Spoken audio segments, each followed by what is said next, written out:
தேவனுடைய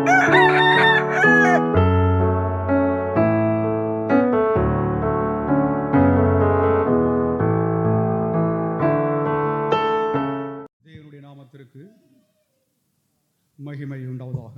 प्रभु के नाम की महिमा हो. நம்முடைய ஆண்டவராகிய இயேசு கிறிஸ்து உயிர்த்தெழுந்தார். हमारा प्रभु यीशु जी उठा. ஹalleluya हालेलुया. நம்முடைய ஆண்டவராகிய இயேசு கிறிஸ்து உயிர்த்தெழும்பினார். हमारा प्रभु यीशु जी उठा. ஹalleluya हालेलुया. நம்முடைய ஆண்டவராகிய இயேசு கிறிஸ்து உயிரோடு எழும்பினார். हमारा प्रभु यीशु जी उठा. हालेलुया.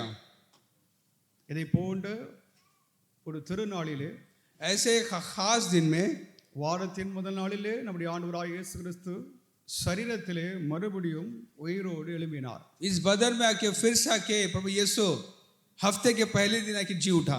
வெள்ளிக்கிழமை மாலை 3 மணி அளவிலே, शुक्रवार को सुबह दोपहर को या शाम को 3 बजे நம்முடைய ஆண்டவர் சிலுவையில் தம்முடைய ஜீவனை ஒப்பு கொடுத்து அவர் மரணம் அடைந்தார். अपने जान को देखकर आके वो आके उसकी आके मृत्यु हुई, हम देखते हैं. மாலை வேளையிலே அவருடைய உடல் அடக்கம் செய்யப்பட்டது. और शाम को दफना भी दिया गया. அடுத்த நாள் अगले दिन ஓய்வு நாளாகும், சபாத் என்னும் நாளாகும். आराम का दिन था. அந்த நாளிலே யூதர்கள் ஒருவராகிலும் வேலை செய்வது இல்லை. और उस दिन कोई यहूदी काम नहीं करते.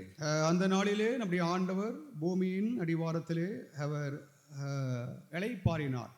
और जमीन के नीचे यीशु जो है हमारा प्रभु आके आराम कर रहे थे. அதுக்கு அடுத்த நாள் ஞாயிற்றுக்கிழமை வாரத்தின் முதல் நாளிலே அதிகாலையிலே और நம்முடைய ஆண்டவராகிய இயேசு கிறிஸ்து அந்த கல்லறையிலிருந்து தேவனதாவது உயிரோடு எழும்பினார் என்பதாம். और उसके अगले दिन जो है रविवार को हमारा प्रभु यीशु जो है कब्र से आके वो जी उठा देखते हैं. சரித்திரத்திலே ஒரு காலத்திலும் நடைபெறாததும், एक ऐसा घटना जो इतिहास में कभी भी घड़ी नहीं, நடையதாது பெற போகாததற்கும் ஒரு சம்பவம், या आगे भी जो नहीं होगा. நம்முடைய ஆண்டவர் மரணத்தை ஜெயித்தார். हमारा प्रभु यीशु मौत को जीता. ஹalleluya हालेलुया. இதை போன்ற ஒரு செயலை வரலாற்றில் எந்த ஒரு நபரும் நிகழ்த்தினது இல்லை. ऐसे कारनामा इतिहास में किसी ने नहीं किया. இயேசு உயிர்த்தெழும்பவில்லை என்றால் தான் கேள்வியாகும். सवाल ये हो, अगर ये उठा था, अगर यीशु जी नहीं उठा होता तो.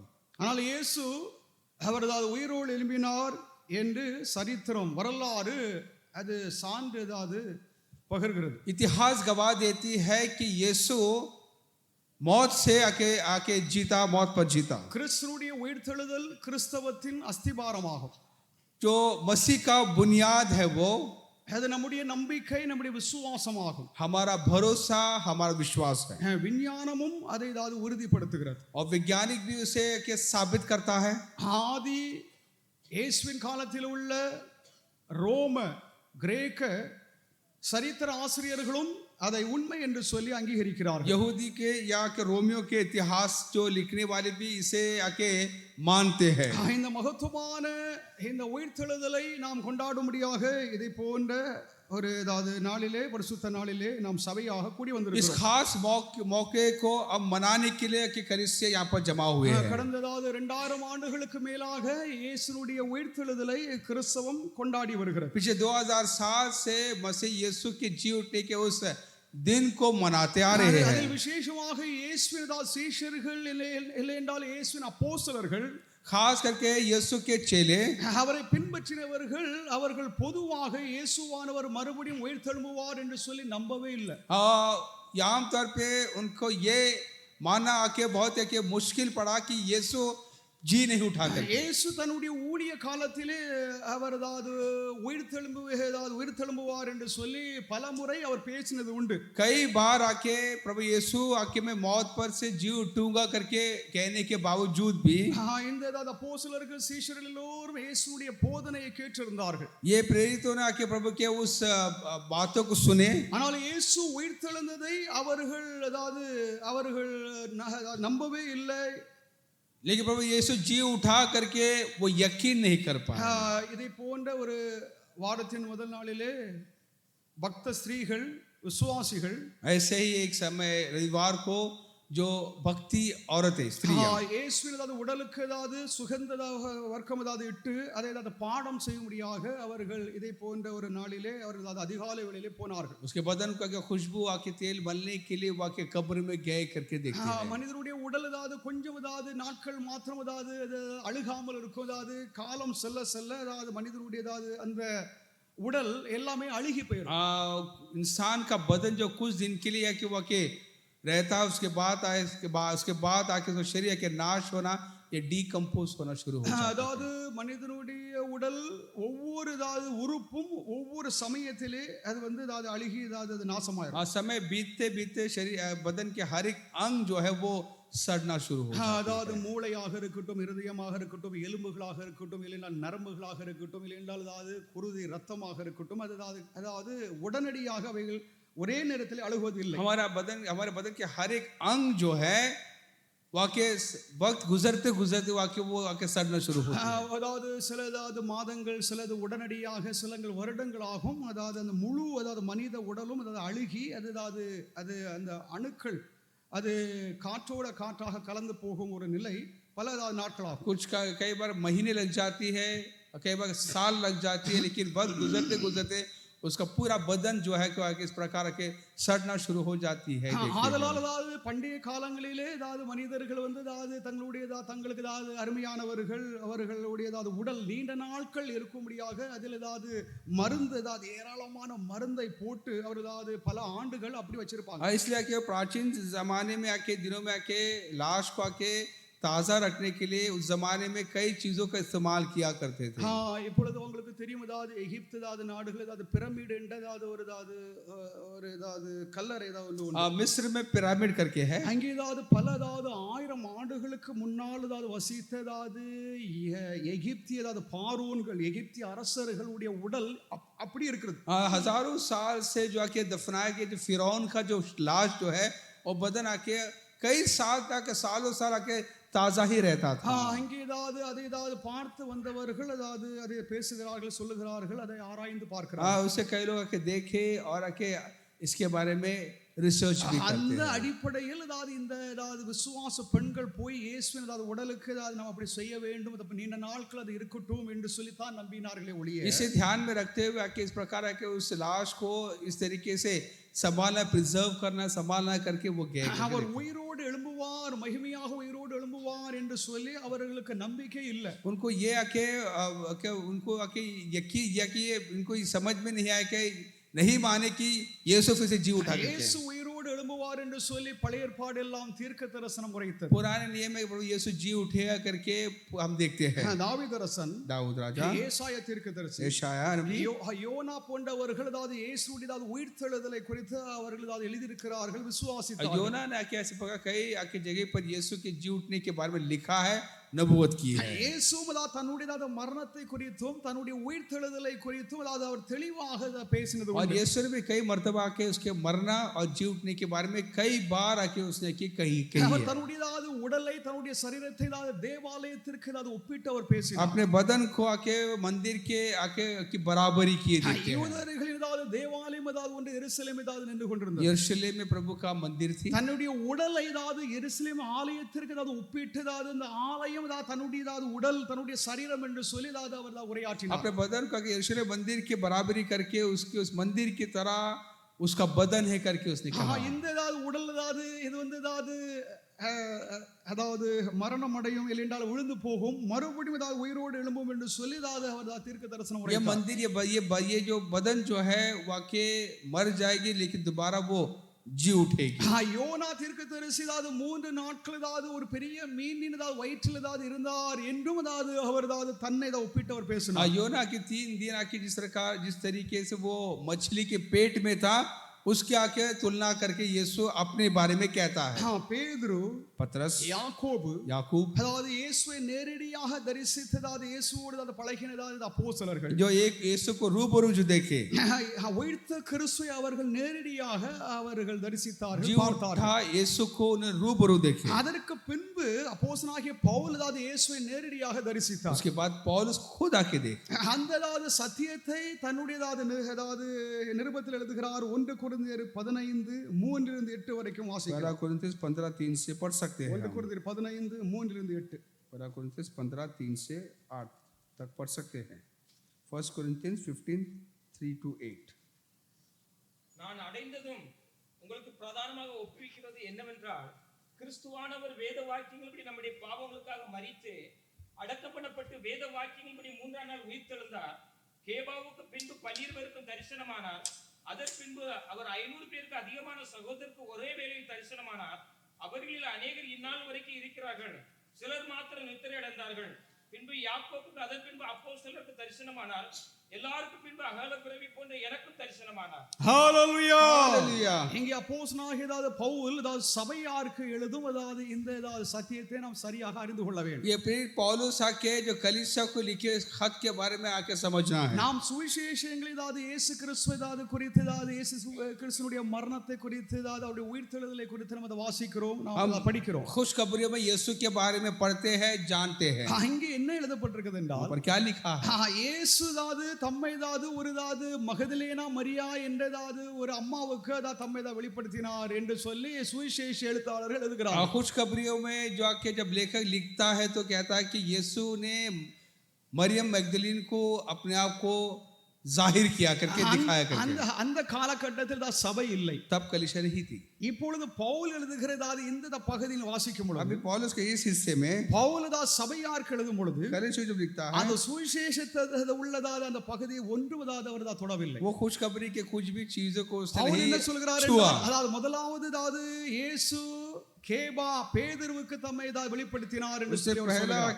के केफा को जब दिखाया करके, யாக்கோபுக்கு, याकूब இன்னும் பல ஏனைய அப்போஸ்தலருக்கு இயேசு தம்மை வெளிப்படுத்தி காண்பித்தார், தரிசனமானார் என்று சொல்லி அவர் சொல்கிறார். कई प्रेरितों को उसने दर्शन दिया करके कहते அப்போஸ்தலர்கள் हैं. மற்றும் சாட்சிகளின் அனுபவம், प्रेरितों के जो गवाही का अनुभव, ரொம்ப அஸ்திபாரம் உள்ள ரொம்ப திடமான நம்பிக்கை என்னவென்றால், बुनियादी है, वो अटल है. இயேசுதான் உயிர்த்தெழுந்தார் என்பதாம். यीशु जी उठा. இயேசுதான் உயிர்த்தெழுந்ததற்கு பல காரணங்கள் உண்டு. यीशु जी उठने का कई वजह है. ஆனால் இயேசுதான் உயிர்த்தெழுந்தார் என்றதாவது இந்த நம்பிக்கை அப்போஸ்தலர்களுக்கோ இயேசுவை பின்பற்றினவர்களுக்கோ தெளிவாக இருக்கவில்லை. आज यीशु के जी उठने के बारे में बराबर समझ ना प्रेरितों को था, ना उसके पीछे चलने ஆனால் वाले थे. இயேசுதான் உயிர்த்தெழும்பின பின்புதான் இயேசுதான் கடவுள், அவர் தேவன் என்று சொல்லி அவர்களுக்கு சரியான ஒரு அறிவு உண்டாயிற்று. लेकिन यीशु जी उठने के बाद बात ही आके उसको जी उठने के बारे में बराबर समझ उनको आया. அதற்கு முன்பாக இயேசுதான் ஒரு வல்லமை உள்ள தீர்க்கதரிசி என்றும், उससे पहले प्रभु यीशु जो के सामर्थी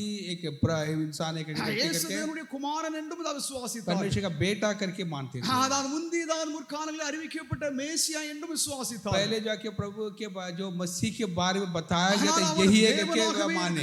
தேவன் என்று சொல்லி முழுமையாக அவர்கள் விசுவாசிக்க முடியவில்லை. लेकिन प्रभु करके वो पूरी तरीके से यकीन नहीं ஆனால் कर அவர் पाए. உயிர்த்தெழும்பின பின்பு जी उठने के बाद இயேசுதான் மெய்யாகவே கடவுள், அவர் தேவன் என்று சொல்லி அப்போஸ்தலர்கள் கண்டுகொண்டார்கள். यीशु वाकया के प्रभु है करके बोले आके मानने लगे. அது எப்படி அவர்களுக்கு உறுதியாக்கப்பட்டது என்றால், कैसे ये यकीन कर पाए? இயேசு தங்களோடு இருப்பதையும், यीशु उनके साथ है, தங்கள் மூலமாக அவர் செயல்படுகிறதையும், अब उनके साथ करके वो क्रिया कर रहा है. இயேசுவின் வல்லமை அவர்கள் பெற்று यीशु के सामर्थ को पाकर அற்புத அடையாளங்களை செய்வதையும், अद्भुत निशान को जो किया, வல்ல கிரியைகளை செய்வதினாலே இயேசு தேவன் என்று சொல்லி அவர்கள் அது ஆணித்தரமாக बड़े बड़े விசுவாசித்தார்கள். कारनामा जो किया उसे देखकर उन्होंने आके बड़े आके यकीन से आके कहने लगे कि प्रभु है करके.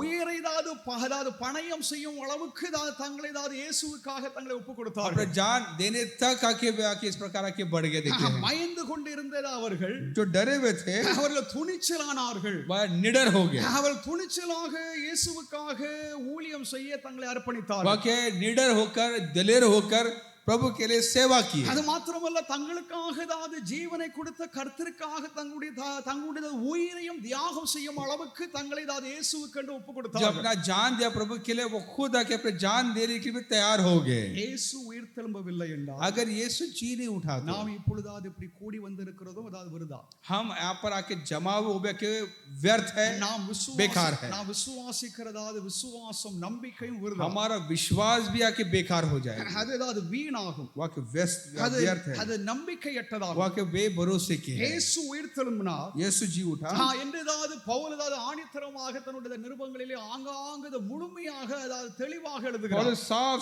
साफ आके अपने खत में आके बार बार आके उसे आके बयान करता है. இயேசு உயிர்த்தெழும்பவில்லை என்றால் நாம் நம்முடைய பாவங்களே இன்னும் இருக்கிறோம். अगर यीशु जी नहीं उठा तो हम अपने गुनाहों में ही रहेंगे. நமக்கு அது பாவம் மன்னிப்பு இல்லை. हमको गुनाहों की माफी नहीं. இயேசு தான் உயிர்த்தெழும்பவில்லை என்றால் यीशु का जी नहीं उठा तो நம்முடைய பாவம் அதாவது மன்னிக்கப்படவில்லை, हमारा गुनाह माफ नहीं हुआ. மனிதர்களாவது பரிதபிக்கப்பட்டதாவது மனிதர்களாய் बाकी इंसान से हम बड़े ही आके आके बदनसीब हो गए. 1 கொரிந்தியர் 15 14 19 வாசித்து பாருங்க. 14 से 15 तक 19 से पढ़ेंगे तो இது பிரசங்கம் விருதா. கிறிஸ்து எழுந்திருக்கவில்லை என்றால் நமது பிரசங்கம் எங்களுடைய பிரசங்கம் விருதா, உங்கள் விசுவாசமும் விருதா. உங்கள் விசுவாசமும் விருதா. மரித்தோர் உயிர்த்தெழாவிட்டால் மரித்தோர் உயிர்த்தெழும்பவில்லை என்றால் தேவன் எழுப்பாத கிறிஸ்து அவர் எழுப்பினார் என்று நாங்கள் தேவனை குறித்து சொன்னதினாலே தேவன் எழுப்பினது தேவன் மரித்தோர் உயிர்த்தெழாவிட்டால் தேவன் எழுப்பாத கிறிஸ்து தேவன் எழுப்பாத கிறிஸ்துவை அவர் எழுப்பினார் என்று நாங்கள் தேவனை குறித்து சாட்சி சொன்னது. அவர் எழுப்பினார் என்று நமது சாட்சி சொல்வதனால் தேவனுக்காக பொய் சாட்சி சொல்லுவோம். தேவனுக்காக நாம் பொய் சாட்சி சொல்லுகிறவர்களாக இருப்போம். மரித்தோர் உயிர்த்தெழாவிட்டால் மரித்தோர் உயிர்த்தெழும்பவில்லை என்றால் எழுந்திருக்கவில்லை. கிறிஸ்து எழுந்திருக்கவில்லை. கிறிஸ்து எழுந்திராவிட்டால் கிறிஸ்து எழுந்திருக்கவில்லை என்றால் விசுவாசம் வீணாயிருக்கும். நம்முடைய விசுவாசம் வீணாக இருக்கும். இன்னும் உங்கள் பாவங்களில் இருப்பீர்கள். நாம் நம்முடைய பாவங்களில் இன்னும் இருப்போம். நமக்கு பாவம் மன்னிப்பு இல்லை. हमको गुनाहों की माफी नहीं होगी. தேவன் அவருடையதாவது ரட்சிப்பின் திட்டத்திலே प्रभु के जो उद्धार का इरादे में அவருடைய அநாதி கால திட்டத்திலே उसका जो अनादि जाके जो आके जो उसका जो மனிதனை इरादा जो है மீட்டெடுத்து, इंसान को மனிதனுக்கு छुड़ा कर பாவம் மன்னிப்பை கொடுத்து गुनाह की माफी देकर மனிதனை தேவனோடு இணைப்பது தேவனுடைய திட்டமாக இருந்தது. प्रभु के साथ का मेल मिलाप करना है प्रभु का इरादा है. அந்த திட்டத்தில் இங்கே அது ஒரு விரிசல் உண்டாயிருக்கும். यहाँ पर अगर नहीं होता तो यहाँ पर दूरियां होती थी. தேவன் திட்டமிட்டு இருந்தது அதில் ஒரு பெரிய ஒரு பாதிப்பு प्रभु உண்டாயிருக்கும். के इरादे में बहुत बड़ा नुकसान होता. தேவனுடைய திட்டத்தில் அது தோல்வி அடைந்திருக்கும். प्रभु के इरादे में वो कामयाब नहीं होता, हार होता. தேவனுடைய திட்டத்தில் மைய பொருள் மையமே இயேசு ஒருவர் प्रभु மாத்திரம் के தான். इरादे का मध्यस्थ दरमियान यीशु है. தேவனுடைய திட்டத்தில் மையமானதாக இருக்கும் இயேசுவை தான் நாம் பின்பற்ற प्रभु के முடியாது. इरादे का जो मध्यस्थ दरमियान यीशु के இயேசுவை पीछे चले, விசுவாசிக்கிறதினாலே यीशु पर विश्वास करने से அவர் நம்முடைய பாவங்களுக்காக பாடுபட்டு மரித்து அடக்கம் பண்ணப்பட்டு உயிர்த்ததினாலே हम उसके कोड़े खाने से, दुख सहने से, मरने से, जी उठने से நாம் உண்மையாகவே பாவம் மன்னிப்பை பெற்றிருக்கிறோம். हम यकीनन गुनाह की நாம் माफी पाए हैं. உண்மையாகவே हम நீதிகரிக்கப்பட்டிருக்கிறோம். यकीनन कि धर्मी ठहरा நாம் गए. உண்மையாகவே தேவனுடைய ராஜ்யத்தின் பிள்ளைகளாக மாறி हम இருக்கிறோம். यकीनन प्रभु के बादशाहत के लोग हो நாம் गए. உண்மையாகவே தேவன் நம்மோடு अब இருக்கிறார் वाक्य प्रभु के साथ हमारे साथ है. என்றுதான் இதுதான் உறுதி செய்கிறது. ये इसे साबित करता है, இயேசு कंफर्म करता है. உயிர்த்தெழும்பவில்லை என்றால் நாம் இப்பொழுது சொல்லுகிறது விசுவாசிக்கிறது எல்லாமே हम அபத்தமாகும். जो कुछ कहते हैं वो सब आके बेकार है अगर प्रभु यीशु ने जी उठा तो. தேவ நாமத்திற்கு மகிமை प्रभु के உண்டாகட்டும். नाम की महिमा हो. இயேசுவின் பிதாவானவர் உயிரோடு எழுப்பினார். यीशु को पिता परमेश्वर ने उठाया. பிதாவாகிய தேவன் தம்முடைய வல்லமையினாலே கிறிஸ்துவை உயிரோடு अपने எழுப்பினார். सामर्थ्य से पिता परमेश्वर ने बेटे को அப்போஸ்தலர் उठाया. 2 அதிகாரம் 24வது வாக்கியத்திலே அப்போஸ்தலர் நடவடிக்கைகள் 2:24 प्रेरित 2:24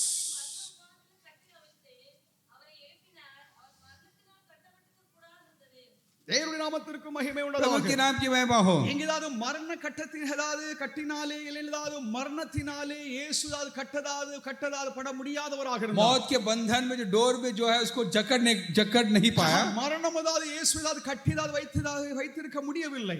मौत जो है यीशु को जकड़ नहीं पाया. மனிதர்கள் எல்லோரும் மரணம் அடைகிறார்கள். इंसान सब मरते हैं. மரணம் இல்லாத மனிதன் எல்லோரும் பாவத்தினால மரிக்கிறார்கள். इंसान सब गुनाह में मरते हैं. இந்த உலகமானது ஒரு மரணத்தினால அந்த உபாதையில் அது சிக்கி இருக்கிறது. इंसान जो है मौत के उस फंदे में फंसे हैं. இதிலிருந்து மனிதனை விடுதலையாக்குவது தேவனுடைய திட்டமாக இருக்கிறது, அவருடைய விருப்பமாக और இருக்கிறது. प्रभु का परमेश्वर का इरादा यही है कि इंसान को उस फंदे से आजाद करे. அதை மனிதனாவது ஒருவராக செய்ய முடியாது. इंसान कोई नहीं कर सकता.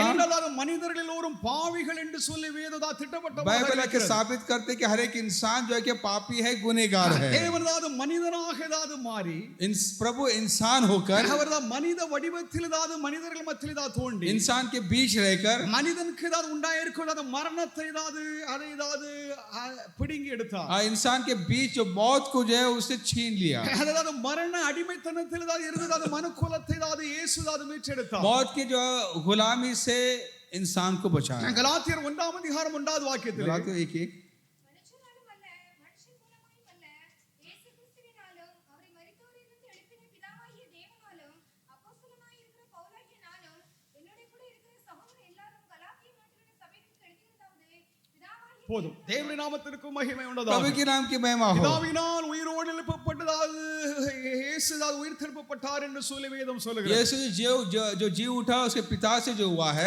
பிதாவானவர் தம்முடைய குமாரனை தம்முடைய வல்லமையினால் ஏதாவது அவர் உயிரோடு पिता எழுப்பினார் परमेश्वर अपने सामर्थ से उसके बेटे यीशु को जिलाया। அப்ப இயேசு ஏதாவது எதற்காக தான் உயிர் தெழுப்பப்பட்டார் यीशु क्यों आके जिलाया गया? இயேசு ஏதாவது நம்மை போல ஏதாவது அவர் பாவம் செய்யவில்லை हमारे जैसे वो के पाप नहीं அவர் किया, பாவத்தின் அடிமைத்தனத்திற்குள்ளாக ஏதாவது அவர் वो வாழவில்லை पाप के गुलाम में नहीं जिया। சாத்தானதாவது இயேசு ஏதாவது மேற்கொள்ளதாவது முடியவில்லை शैतान यीशु पर आके हावी नहीं हो पाया। மனிதனுடைய ஏதாவது வாழ்க்கையில் ஏதாவது இருக்கும் அவனுக்கு ஏதாவது பெரிய எதிரி மரணமாகும் इंसान का बड़ा दुश्मन है मौत। மனிதனுக்கு ஏதாவது எதிரடியாக இருக்கிறது மரணத்தை ஏதாவது இயேசு ஏதாவது அதை ஏதாவது முறியடித்தார் इंसान का दुश्मन मौत को प्रभु ने हराया। நாம் எல்லோரும் ஏதாவது மரிக்காமல் இருக்க வேண்டும் என்று சொல்லி அதை விரும்புகிறோம் हम सब चाहते हैं कि हम कभी ना मरे। உலகத்தில் உள்ள எல்லாதாவது விஞ்ஞானிகள் सारे साइंटिस्ट அவர்கள் எல்லோரும் ஏதாவது நீண்ட காலம் நீடூழியாக வாழ வேண்டும் என்று சொல்லி वो முயற்சிக்கிறார்கள் ये कोशिश कर रहे हैं कि इंसान जो है कि वो लंबे उम्र तक आके वो आके रहे करके। ஒன்று ஏதாவது மருந்துகளை ஏதாவது சாப்பிட்டு சாப்பிட்டு சாப்பிட்டு வாழலாம் दवा खाते खाते जीना है नहीं तो, இல்லை என்றால் ஏதாவது இந்த ஏதாவது கிரகத்தை விட்டு வேறொரு கிரகத்திற்கு போய் அங்கே ஏதாவது நீடூழியாக या வாழலாம் ये என்று திட்டமிடுகிறார்கள் या ये ग्रह को या प्लैनेट को छोड़कर दूसरे किसी एक प्लैनेट पे ग्रह में रहना, இது ஏதாவது ஒரு புதிய ஏதாவது ஒரு காரியம் அல்ல ये कोई बड़ी बात नहीं है। இதை போன்ற நம்பிக்கை தான் அதாவது எகிப்தியர்கள் கிட்ட இருந்தது ऐसा भरोसा मिस्र में भी थे। எகிப்திய ஏதாவது அரசர்கள் எடுத்து அரச குடும்பங்கள் ஏதாவது தலைவர்கள் எல்லோரும் आज मिस्र के जो परिवार जो है, அவர்கள் நீண்ட फिरौन के परिवार, நாட்கள் ஏதாவது வாழ வேண்டும் நீண்ட நாட்கள் பூமியில் ஏதாவது இருக்க வேண்டும் என்று சொல்லி அந்த ஏதாவது எண்ணத்தோடு वो क्या हमेशा के लिए रहना है, जीना है, क्योंकि उस ख्याल से பெரிய பெரிய பிரமிடுகள் ஏதாவது உருவாக்கி அதில் தங்களுடைய ஏதாவது உடலை ஏதாவது அவள் பாதுகாத்து வைத்தார்கள் बड़े बड़े पिरामिड जो है उसमें अपने बदन को, अपने शरीर को, लाश को जाके वो आके रखते थे महफूज இப்பொழுது संभाल के। அந்த ஏதாவது சில ஏதாவது பார்வோன் சில அரசருடைய ஏதாவது உடல் இருக்கத்தான் செய்யுது अभी जो है कि कुछ फिरौन के लाश अभी भी है, அதில் ஏதாவது உயிர் இல்லை उसमें जान नहीं है, அதில் ரத்தம் இல்லை उसमें खून नहीं है, அதில் ஜீவன் இல்லை उसमें जान नहीं है, அதுதான் சும்மா ஏதாவது ஒரு பொம்மை போல இருக்கிறது सिर्फ एक लाश है वो। மனிதன் ஏதாவது நீடூழியாக வாழ வேண்டும் ஏதாவது ஜீவிக்க வேண்டும் என்று சொல்லி ஏதாவது எத்தனைக்கிறான் इंसान की कोशिश यही है कि इंसान के लंबे उम्र तक के रहे। அதுதான் ஏதேன் தோட்டத்திலே அவர் ஏதாவது திட்டம் பண்ணின இல்லை என்றால் அவனுக்கு போதித்த தீய ஆவியினால் ஏதாவது உண்டாயிருக்கும் ஏதாவது ஒரு சித்தாந்தம் आदेन बाग में जो के सिखा गया वो क्या जो बहकाव में इंसान अब जाके जी रहा நீ है। ஏதாவது அந்த பழத்தை ஏதாவது பறித்து புசித்தால் நீ என்றென்றைக்கும் வாழ்வாய் ஜீவிப்பாய் என்று சொல்லி சாத்தான் மனிதனுக்கு ஒரு போதனையை கொடுத்தான் शैतान आके गलत आके शिक्षा देकर उसको इनको बहकाए कि ये फल खाने से तू नहीं मरेगा, அது करके हमेशा रहेगा। ஏதேன் தோட்டத்தில் மாத்திரமல்ல आदेन बाग में ही नहीं, அக்காலத்தில் இந்த இக்காலம் வரைக்கும் மனிதனாவது நீடூழியாக வாழ வேண்டும் இல்லை என்றால் தேவனாக மாற வேண்டும் தேவனுக்கு தான் ஒப்பாக இருக்க வேண்டும் என்று சொல்லித்தான் அவன் திட்டமிடுகிறான் செயல்படுகிறான் तब से लेकर अब तक इंसान की कोशिश यही रही कि वो कि हमेशा के लिए जिए। ஆனால் இன்னொரு பக்கத்தில் தான் தேவன் ஏதாவது ஒரு திட்டத்தை ஏதாவது வகுத்தார் दूसरी तरफ प्रभु एक उसका एक इरादा है। தேவன் என்ன செய்தார் என்றால் प्रभु ने क्या किया? தம்முடைய குமாரனை ஏதாவது மனிதனாக ஏதாவது பூமிக்கு அனுப்ப வேண்டும் என்று சொல்லி தேவனுடைய ஏதாவது அநாதி திட்டம் अरे प्रभु का प्लान ये है कि वो अपने बेटे को इंसान के रूप में इंसान के बीच भेजे। அவர் ஏதாவது மனிதர்கள் மத்தியிலே நம் மத்தியிலே இயேசு ஏதாவது பிதாவானவர் அனுப்பினார் हमारे बीच प्रभु ने अपने बेटे यीशु को भेजा। அப்ப மனிதர்களை போல ஏதாவது இயேசு சிந்திக்கல इंसान जैसा प्रभु यीशु नहीं सोचा। மனிதர்கள் ஏதாவது நாம் எல்லாரும் என்ன நினைக்கிறோம் हम क्या सोचते हैं? நமக்கு வியாதி வருது நம்ம பலவீனப்படுகிறோம் நம்ம சாகுறோம் இதெல்லாம் எதுக்கு हम कमजोर होते हैं, बीमार पड़ते हैं, मरते हैं, நம்ம ஏதாவது நீண்ட நாள் ஏதாவது வாழலாமே, हम आके लंबे उम्र तक जी सकते हैं। என்ன ஏதாவது நாம் ஏதாவது நம்ம ஏதாவது எண்ணுகிறோம், விரும்புகிறோம், நாம் ஏதாவது வாழ முயற்சிக்கிறோம். हम ऐसे सोचते हैं और जीना चाहते हैं। ஆனால் இயேசு அப்படி அல்ல. यीशु ऐसा नहीं। இயேசு यीशु பூமியிலே ஏதாவது அவர் வாழ்ந்தார், वो आके इस पृथ्वी पर जमीन पर जिया। அவர் நாம் விரும்பின போல ஏதாவது அவர் ஏதாவது தேவனாக மாற வேண்டும், இல்லைஎன்றால் தேவனுக்கு ஒப்பாக இருக்க வேண்டும் என்ற ஏதாவது அந்த ஏதாவது எண்ணமே அவருக்கு இல்ல. हाँ, वह प्रभु जैसा रहना है, जीना है करके, प्रभु जैसा बराबर कर होना है करके सोच नहीं। அவரை குறித்து ஏதாவது சுவிசேஷம் ஏதாவது என்ன சொல்கிறது என்றால், उसके बारे में क्या कहता है सुसमाचार है? அவர் பிதாவுக்கு ஏதாவது கீழ்ப்படிந்தவராக இருந்தார் என்று தான் வேதம் वो சொல்கிறது. हर बात में पिता का अधीन रहा। இதனுடைய அர்த்தம் என்னவென்றால், அதாவது मतलब அவர் क्या है? தெய்வீகத்தில் தெய்வீகமாக இருக்கிற அந்த தேவன் ஒரு தேவனுக்கு தான் கட்டுப்பட்டு वो இருக்கவில்லை. ईश्वर क्या के किसी ईश्वर का के अधीन नहीं था। தேவனாக ஏதாவது இருந்த கடவுள் ஏதாவது மனிதனாக வந்து ஏதாவது மனித ஏதாவது வடிவத்திலே மனித அளவிலே जब प्रभु जो है कि इंसान होकर इंसान के रूप में முழு மனிதனாக தேவனுக்கு அவர் கீழ்ப்படிந்திருந்தார். परिपूर्ण प्रभु அவர் के தேவனோடு போட்டி போடவில்லை. वो के प्रभु के अधीन रहा, उसके साथ मुकाबला தேவ नहीं किया। நாமத்திற்கு மகிமை प्रभु உண்டாவதாக. के नाम की महिमा हो। இயேசு ஒரு பரிசுத்தமான ஒரு வாழ்க்கை செய்தார், एक पवित्र जीवन जिया ஒரு यीशु। தூய்மையான ஒரு வாழ்க்கை एक செய்தார். पवित्र जीवन जिया यीशु அவருடைய ने। உடலில் ஏதாவது வியாதி இல்லை, उनके बदन में कोई बीमारी नहीं அவருடைய थी, உடலில் ஏதாவது எந்த ஒரு குறைபாடும் இல்லை. कोई कमियां नहीं थी அவர் उसके மிக बदन में। மிக ஏதாவது தூய்மையானவராக बहुत இருந்தார். ही पवित्र था। அப்படிப்பட்டவர் ஏதாவது செத்தால் ऐसा मरा तू அது உயிரோடு ஏதாவது வராமல் ஏதாவது எப்படி இருக்கும்? कैसा कि बिना जी उठे रह सकता है? நாம் எல்லோரும் ஏதாவது மரிக்கிறோம், हम सब मरते हैं। இல்லைஎன்றால் ஏதாவது நம்முடைய முன்னோர்கள் மரிக்கிறார்கள். हमारे पूर्वज, हमारे बाप दादा मरते हैं। அது ஏதாவது ஆதாமின் ஏதாவது கீழ்ப்படியாமை நிமித்தம் ஏதாவது உண்டாயிருக்கும், சாபத்தின் நிமித்தம் தண்டனையாக வந்த மரணத்தை பரிசுத்தவான்கள் ஏதாவது அடைகிறார்கள். जो अधीन ना होने से, जो शाप से जो आया, जो वो सजा के तौर पे इंसान को मिली है। அந்த மரணத்தை ஏதாவது இயேசுவுக்குள்ளாக இருக்கிறது, அது நம்ம ஏதாவது அது பரிசுத்தமான மரணம் என்று சொல்லி வெளிப்படுத்தும் விசேஷத்தில் யோவான் लेकिन எழுதுகிறார். मसीह में जो मरते हुए पवित्र मरण करके वो ऐसा अब देखते हैं। பிதாவானவர் குமாரனை ஏதாவது தம்முடைய வல்லமையினாலே உயிரோடு எழுப்பினார். पिता परमेश्वर ने अपने बेटे को सामर्थ्य से उठाया। இரண்டாவது இயேசு தாமே ஏதாவது வல்லமையோடு உயிர் தெழும்பினார் என்று வேதம் சொல்கிறது. दूसरा बाइबल कहती है प्रभु खुद अपने आप को आके जिलाया करके लिखते யோவான் हैं। 10 17 18 यूहन्ना 10 17 18 யோவான் 10 17 18 जॉन 10 ம் ம் ம் ம் ம் ம் ஹalleluya. हालेलुया। இங்கே கிறிஸ்துவினுடைய வல்லமை, या मसीह का सामर्थ, கிறிஸ்து தேவனாக இருக்கிற தெய்வீக வல்லமையினாலே அவர் உயிரோடு எழும்பினார் என்று இந்த வாக்கியங்கள் நமக்கு தான் சொல்லுகிறது. सामर्थ से प्रभु आप आके उसे उठाया करके लिखते இயேசுவை हैं। பிதாவானவர் உயிரோடு எழுப்பினார், यीशु को पिता परमेश्वर ने उठाया। கிறிஸ்துவும் தாமே ஏதாவது உயிரோடு எழும்பினார். मसीह भी आके खुद आके अपने आप को आके जिलाया। மூன்றாம் பரிசுத்த ஆவியானவர் இயேசுவை தான் உயிரோடு तीसरा எழுப்பினார். के पवित्र आत्मा ने यीशु को उठाया। ரோமர் 8 அதிகாரம் 11வது வாக்கியம். रोमियो 8:11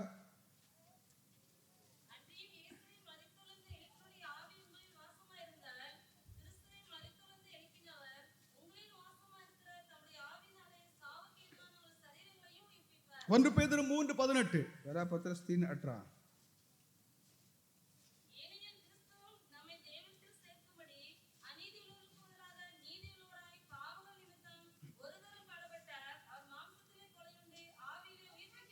ஹalleluya. Hallelujah. பரிசுத்த ஆவியானவர் இயேசுவை தான் உயிரோடு எழுப்பினார். पवित्र आत्मा परमेश्वर यीशु को जी उठाया। திரியேக தேவன் त्रिएक परमेश्वर இயேசுவுடைய உயிர்த்தெழுதலிலே தான் வல்லமையோடு தான் அவர் यीशु செயல்படுகிறார். के जी उठने के सामर्थ्य से क्रिया करते हैं। அதாவது கிறிஸ்துவுடைய உயிர்த்தெழுதலில் தான் பிதாவானவர் தான் செயல்படுகிறார், मसीह के जी उठने में पिता परमेश्वर क्रिया करता है குமாரனும் தான் செயல்படுகிறார், और बेटा भी क्रिया करता है। பரிசுத்த ஆவியானவர் தான் இயேசுவை தான் உயிரோடு पवित्र எழுப்பினார். आत्मा ने प्रभु यीशु को जिंदा இந்த किया। திரியேக தேவனுடைய வல்லமையினாலே இயேசு தான் உயிரோடு எழுப்பினார் என்று வேதம் ये சாட்சியிடுகிறது. त्रिएक परमेश्वर के सामर्थ्य से यीशु जी उठा देखते हैं। இயேசு தான் உயிர்த்தெழும்பின பின்பு यीशु जी उठने के बाद பலருக்கு தான் தன்னை தான் வெளிப்படுத்தினார். कई लोगों को अपने आप को उसने जाहिर किया। இயேசுதாது உயிரோடு எழும்பினார் என்றதா ப்ரூஃப் என்ன? यीशु जी उठा करके उसका सबूत क्या है? அவருடைய ஆதாரம் தான் என்ன? उसका क्या सबूत है? இயேசு உயிரோடு இருந்தால் அவர் தம்மை வெளிப்படுத்த வேண்டும். यीशु जिंदा है तो अपने आप को दिखाना है, அதை தான் அவர் வெளிப்படுத்தினார், जाहिर किया। அப்ப இயேசுதாது உயிர்த்தெழும்பின உடனே यीशु जी उठने के बाद அவருடைய கல்லறை ஏதாவது காலியாக மாறிட்டு, उसका कब्र खाली, அவருடைய கல்லறையில் ஏதாவது அவருடைய சடலம் இல்லை. उसके कब्र में उसका लाश नहीं। அதாவது இயேசுதாது அவர்தாது மரித்த பொழுது தேவாலயத்தில் ஏதாவது நின்று கொண்டிருந்த திரைச்சிலை ஏதாவது அது இரண்டாக கிழிந்தது. यीशु के क्रूस पे जब मरा तो जो मंदिर का पर्दा आके दो हिस्से में बढ़ गया। அந்த திரைச்சிலை ஏதாவது 60 அடி ஏதாவது முழம் ஏதாவது உயரமாக 60 फीट का केवल लंबाई जो है, அவ்வளவு உயரமான பெரிய திரைச்சிலை ஏதாவது இரண்டாக கிழிந்து போயிடுச்சு. वो के दो में आके वो बढ़ गया, फट गया देखते हैं। இயேசுதாது உயிர்த்தெழுதலில் ஏதாவது அந்த நேரத்தில் ஏதாவது பரிசுத்தவான்கள் ஏதாவது எருசலேம் ஏதாவது பட்டணத்தில் ஏதாவது தென்பட்டார்கள் என்று வேதம் उसके சொல்கிறது. साथ आके पवित्र लोग आके यीशु मंदिर में आके शहर में आके घूमते फिरते दिखा देते ஆனால் हैं। ஏதாவது இந்த பரிசுத்தவான்கள் ஆவியிலே ஏதாவது தென்பட்டார்கள் என்று சொல்லி ஏதாவது எழுத்தாளர்கள் எழுதுகிறார்கள். आज आत्मा में आके अपने आप को दिखाया करके हम देखते हैं। இவர்கள் ஏதாவது சரீரத்தில் ஏதாவது உயிர்த்தெழும்பினார்களா என்று தெளிவாக தெரியவில்லை. इस बदन में ही आके जी उठा के हमको पता नहीं। அப்போ எதிரிகள், दुश्मन, ரோம் அரசாங்கம், रोमियो सरकार இன்னும் ஏதாவது யூத எதிரிகள் और यहूदी जो है, இயேசுதாது செத்து விட்டார், இயேசுதாது மறுபடியும் உயிர்த்தெழும்பதாவது ஏதாவது உயிர்த்தெழும்ப கூடாது, இல்லை என்றால் அவர் ஏதாவது வெளியே வரக்கூடாது என்று சொல்லி அவர் முயற்சித்தாங்க. लोग इनकी कोशिश यही थी कि यीशु आके फिर से जी नहीं उठना है, बाहर नहीं आना है। அவங்க என்ன செஞ்சாங்கன்னா, वो क्या किया? அந்த கல்லறை ஏதாவது வாயிலில் ஏதாவது ஒரு பெரிய கல்லை ஏதாவது புரட்டி उन्होंने इस कब्र के मुंह में इस पर बड़ा पत्थर आके लुढ़का दिया அதை சீல் பண்ணிட்டாங்க. और से मोहर भी लगा। அதாவது சீல் பண்ணி ஏதாவது பண்ணிட்டாங்கன்னா அரசாங்கம் ஏதாவது அதிகாரிகளை வச்சு தான் சீல் பண்ணிட்டு, रोमी सरकार का जो आके सील उसमें या मोहर लगा दिया। அப்போதாவது ஏதாவது ஒரு பொருளாக இருக்கட்டும், இல்லை என்றால் ஏதாவது ஒரு வஸ்துவாக இருக்கட்டும், ஏதாவது கடையில இருந்து நம்ம ஏதாவது ஒரு செல்போன் வாங்குறோம், या कोई चीज में अगर कुछ सामान खरीदते हैं दुकान से, இதற்கு மேல ஏதாவது ஒரு சீல் ஒன்று இருக்கும். इसमें कोई सील होगी। அந்த சீல் ஏதாவது உடைக்கப்பட்டிருக்கதா இல்லையா என்று சொல்லி பரிசோதித்து பார்த்து நம்ம வாங்குவோம். अब आके उसे देखते परखते हैं कि सील बराबर है कि அது नहीं। ஏதாவது கிழிந்திருந்தால் ஏதாவது உடைக்கப்பட்டிருந்தால் நம்ம வாங்க மாட்டோம். अगर सील टूट गया तो नहीं लेते। இந்த ஏதாவது எதிரிகள் ஏதாவது இயேசுவை விரோதித்தவர்கள், जो यीशु का दुश्मन, இயேசு ஏதாவது உயிர்த்தெழும்ப கூடாது, இல்லை என்றால் உயிரோடு வெளியே வந்தாலும் और यीशु आके जी नहीं उठना है और बाहर नहीं आना है, இந்த கல் அதை தடுத்து விடும் என்று சொல்லி அவர்கள் நினைத்துக் கொண்டார். पत्थर से रोक देगा करके उनका ख्याल था। இதுதான் ஏதாவது மனிதனுடைய ஏதாவது புத்தி. ये इंसान का ख्याल है। இயேசுதாது இது போன்ற பரிசுத்ததாது ஒரு திருநாளிலே ऐसे एक पवित्र दिन में அதிகாலை வேளை ஏதாவது அவர் ஏதாவது உயிரோடு எழுப்பினார், भोर के समय प्रभु यीशु आके जी उठा। அவரை ஏதாவது மரணம் ஏதாவது கட்டி வைத்திருக்க முடியும். मौत उसे कब्जा नहीं कर पाया, மரணத்தின் உபாதைகள் ஏதாவது அவர் மேல் ஏதாவது ஆதிக்கம் செலுத்த फटना முடியவில்லை. उस पर अधिकार नहीं चला। மனிதன் ஏதாவது கொலை மனிதன் சொத்து ஏதாவது அவன் மடிந்து इंसान मरते हुए அவன் அதுக்கு பின்பாக ஏதாவது இல்லாமல் போய் விடுகிறான். उसके बाद तो नहीं रहता। மனிதன் ஏதாவது மரணத்தை தான் ஜெயிக்க முடியாதவனாக இருக்கிறான். इंसान मौत पर जीत नहीं ஆனால் पाता, இயேசு மரணத்தை ஜெயித்தார். लेकिन यीशु मौत पर जीता। இயேசு மரணத்தை அவர் வென்றார். यीशु मौत पर जीता। ஹalleluya, हालेलुया। அந்த கல்லறையின் ஏதாவது வாயில ஏதாவது தூதர்கள் நின்றார்கள். उस पत्थर जो उस कब्र के आसपास आके फरिश्ते थे। கேள்வி என்னன்னா, सवाल क्या है? ரெண்டு தூதர்கள் இருந்தாங்களா, ஒரு தூதர்கள் இருந்தாங்களா? सवाल ये कि एक फरिश्ता था या दो फरिश्ते? அதாவது எப்படி ஏதாவது கண்டுகொள்கிறது? हम कैसे से जाने करते? பேசுகிறதாவது ஒரு தூதன் ஏதாவது ரெண்டு தூதர்கள்ல बातें करने वाला एक फरिश्ता है, ஒருத்தர் பேசுகிறார், एक बात कर रहा है। பேசுகிறவரை குறித்து ஏதாவது ஒரு ஆளை குறித்து தான் ஏதாவது ஒருவர் எழுதுகிறார். ये जो बात किया उसके बारे में एक खुशखबरी वाला कहता है। இரண்டு பேர் ஏதாவது இருக்கிற ஏதாவது அந்த இதுல வந்து யாரும் ஏதாவது அவர்கள் வந்து ஏதாவது ஒண்ணுதான் பேசவில்லை. जो में से एक आके खामोश था, ஒருத்தர் பேசுகிறார், एक बातें करता है।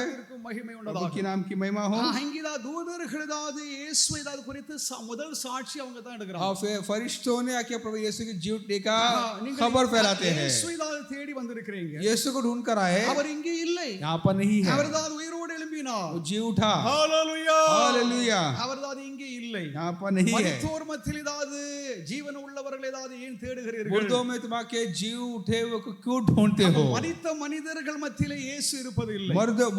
मुर्दों जो है उनके बीच प्रभु नहीं है। கல்லறையில் ஏதாவது என்றும் ஏதாவது இருப்பது இல்லை.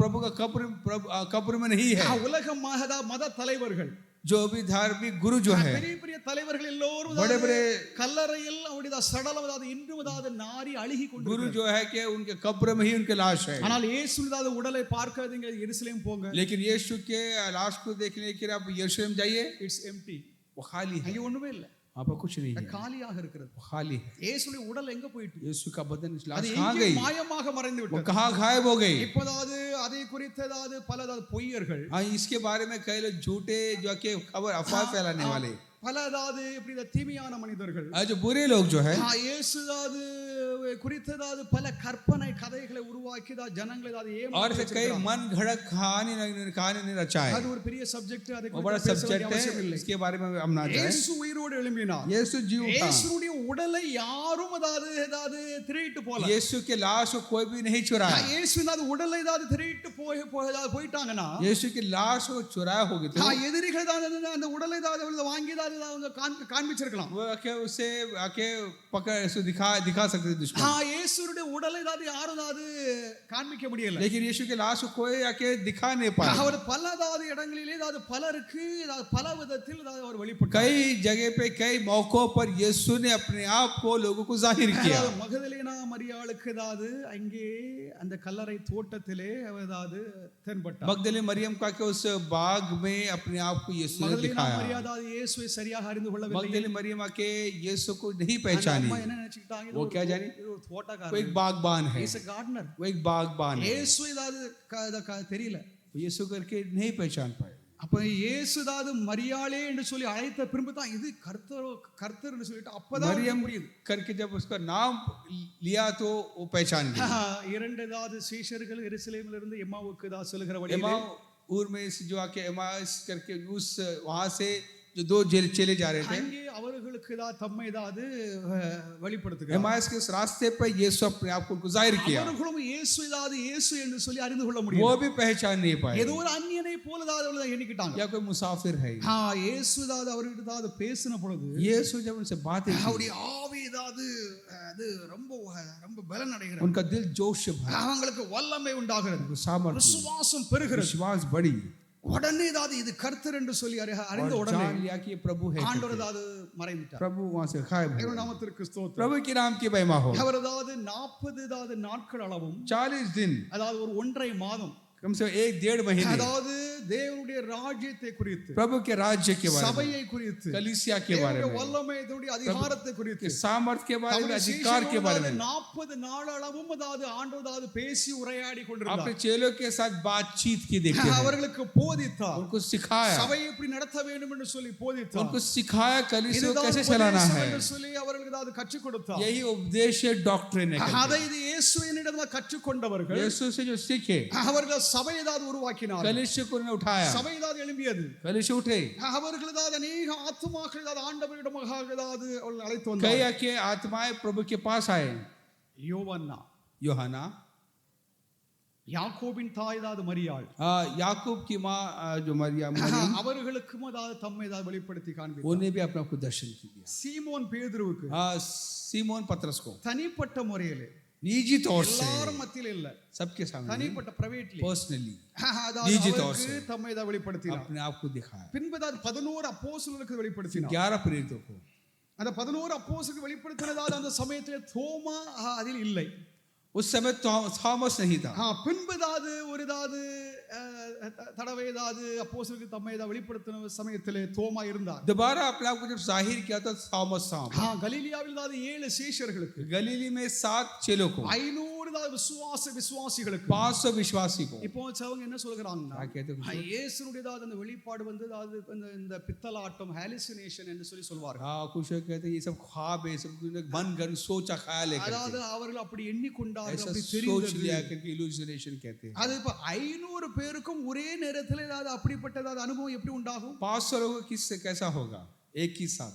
இப்போ உங்களுடைய எண்ணம், என்னுடைய எண்ணம், இவருடைய எண்ணம் எல்லாமே வித்தியாசமா हम सबका ख्याल सोच अलग अलग है. அப்போ நம்முடைய ஆன்மீக கண்கள் பார்வையும் வித்தியாசமாக இருக்கும். हमारा सोच, हमारा नजरिया सब अलग होगा. நீங்க உங்களுடைய மனதில் எண்ணுகிறதை நான் அதே மாதிரி நான் எண்ண முடியாது. मैं जो सोचता आप नहीं सोच सकते. நல்ல கவனிங்க, इस बात को जान लीजिए. இவர் மனதில் எண்ணுகிறதை போல நானும் இப்போ எண்ணிக்கிட்டு இருக்கிறேன். मैं जो सोचता वैसा आप नहीं सोचिए। அப்படி என்றால் அது 500 பேரும் அதாவது எப்படி ஒரே நேரத்தில் அதாவது இயேசு ஏதாவது கண்டோம் பார்த்தோம் என்று சொல்ல முடியும்? तो कैसा ही है कि साबित कैसा कि ये हो सकता இயேசு मुमकिन है தம்மை कि அதாவது அவர்களுக்கு முன்பாக வெளிப்படுத்தினார். 500 लोग एक ही बराबर एक सा ही कैसा वो सोच सकते हैं। அவருடைய அதாவது ஒன்று விட்டதாவது ஒரு சகோதரன் அதாவது யாக்கோபு, उसमें एक अपना भाई याकूब उसका, அந்த யாக்கோபுக்கும் அதாவது தன்னை தான் வெளிப்படுத்தினார். याकूब को भी दर्शन दिया। 11 அப்போஸ்தலர்கள் அதாவது ஒரு மலையின் மேல் அதாவது இயேசு தம்மை வெளிப்படுத்தினார். प्रेरित जो पहाड़ में उस 11 प्रेरितों को दर्शन அந்த दिया। இடத்தில் தான் இயேசு அதாவது கடைசி கட்டளையை கொடுக்கிறார். वहां पर प्रभु यीशु आखिरी आज्ञा देता है। மத்தேயு 28ஆம் அதிகாரம் அதாவது கடைசி வாக்கியங்களிலே मत्ती வாசித்து 28 के आखिरी वचन में देखते हैं அவர் பரலோகத்திற்கு எடுத்துக்கொள்ளப்படும் அதாவது நேரத்திலே தம்மை வெளிப்படுத்துகிறார்.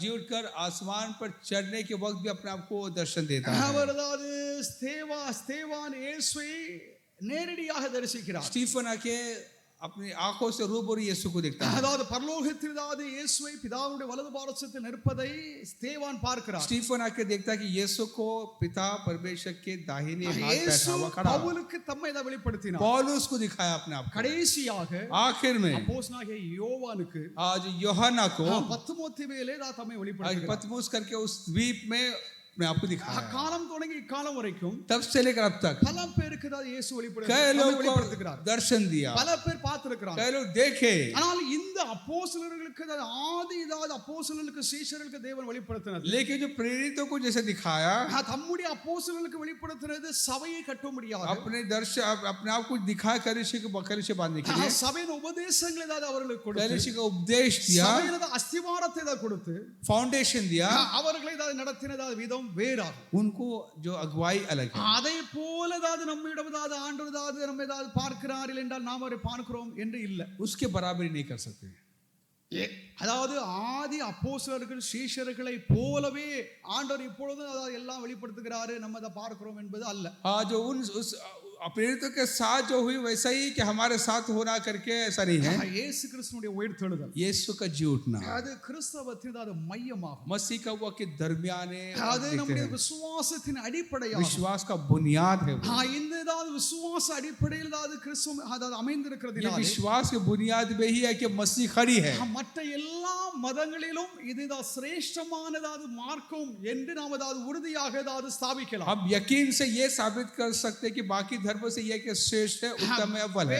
வேறு எந்த விதத்திலும் அதாவது நாம் அதாவது ஸ்தாபிக்க முடியாமல் அதாவது இருந்தால் और किसी भी तरीके से औरों के जो धर्म का के साबित नहीं कर இந்த सकते। ஆயத்தரமான இந்த அதாவது சம்பவம் இந்த நிகழ்ச்சியை நாம் ஆதாரமாக வைத்து हम इस जो मसीह के जिस दृश्य को हम के पूरे के மற்ற सबूत के साथ साबित कर सकते हैं। கிறிஸ்தவம் அதாவது மேன்மையானது, அது சிரேஷ்டமானது. ஏனென்றால் இங்கே இருக்கிறதாவது நாம் வணங்குகிற நாம் அதாவது ஆராதனை செய்கிற விசுவாசிக்கிறவர் உயிர் உள்ளவர் என்று நாம் அதாவது ஆணித்தரமாக நாம் அதாவது நிரூபிக்க முடியும். क्योंकि मसीह के जो ये जो मार्ग जो है कि वो कि पूरे के यकीन से आके इसे साबित कर सकते कि जिसकी आराधना करते वो कि जिंदा है। இயேசு தம்முடைய பணியை நிறைவேற்றி முடித்தார். यीशु ने अपने सेवा को पूरा किया। அவருடைய மேசியானியே அவருடைய நிலை அதாவது உறுதியாக்கப்பட்டது. हाँ, मसीह करके वो उसे साबित किया उसने। அதாவது அவர் மரணத்தை ஜெயித்தார், मौत को जीता, பாவத்தை ஜெயித்தார், पाप को जीता, சாபத்தை அவர் शाप को जीता।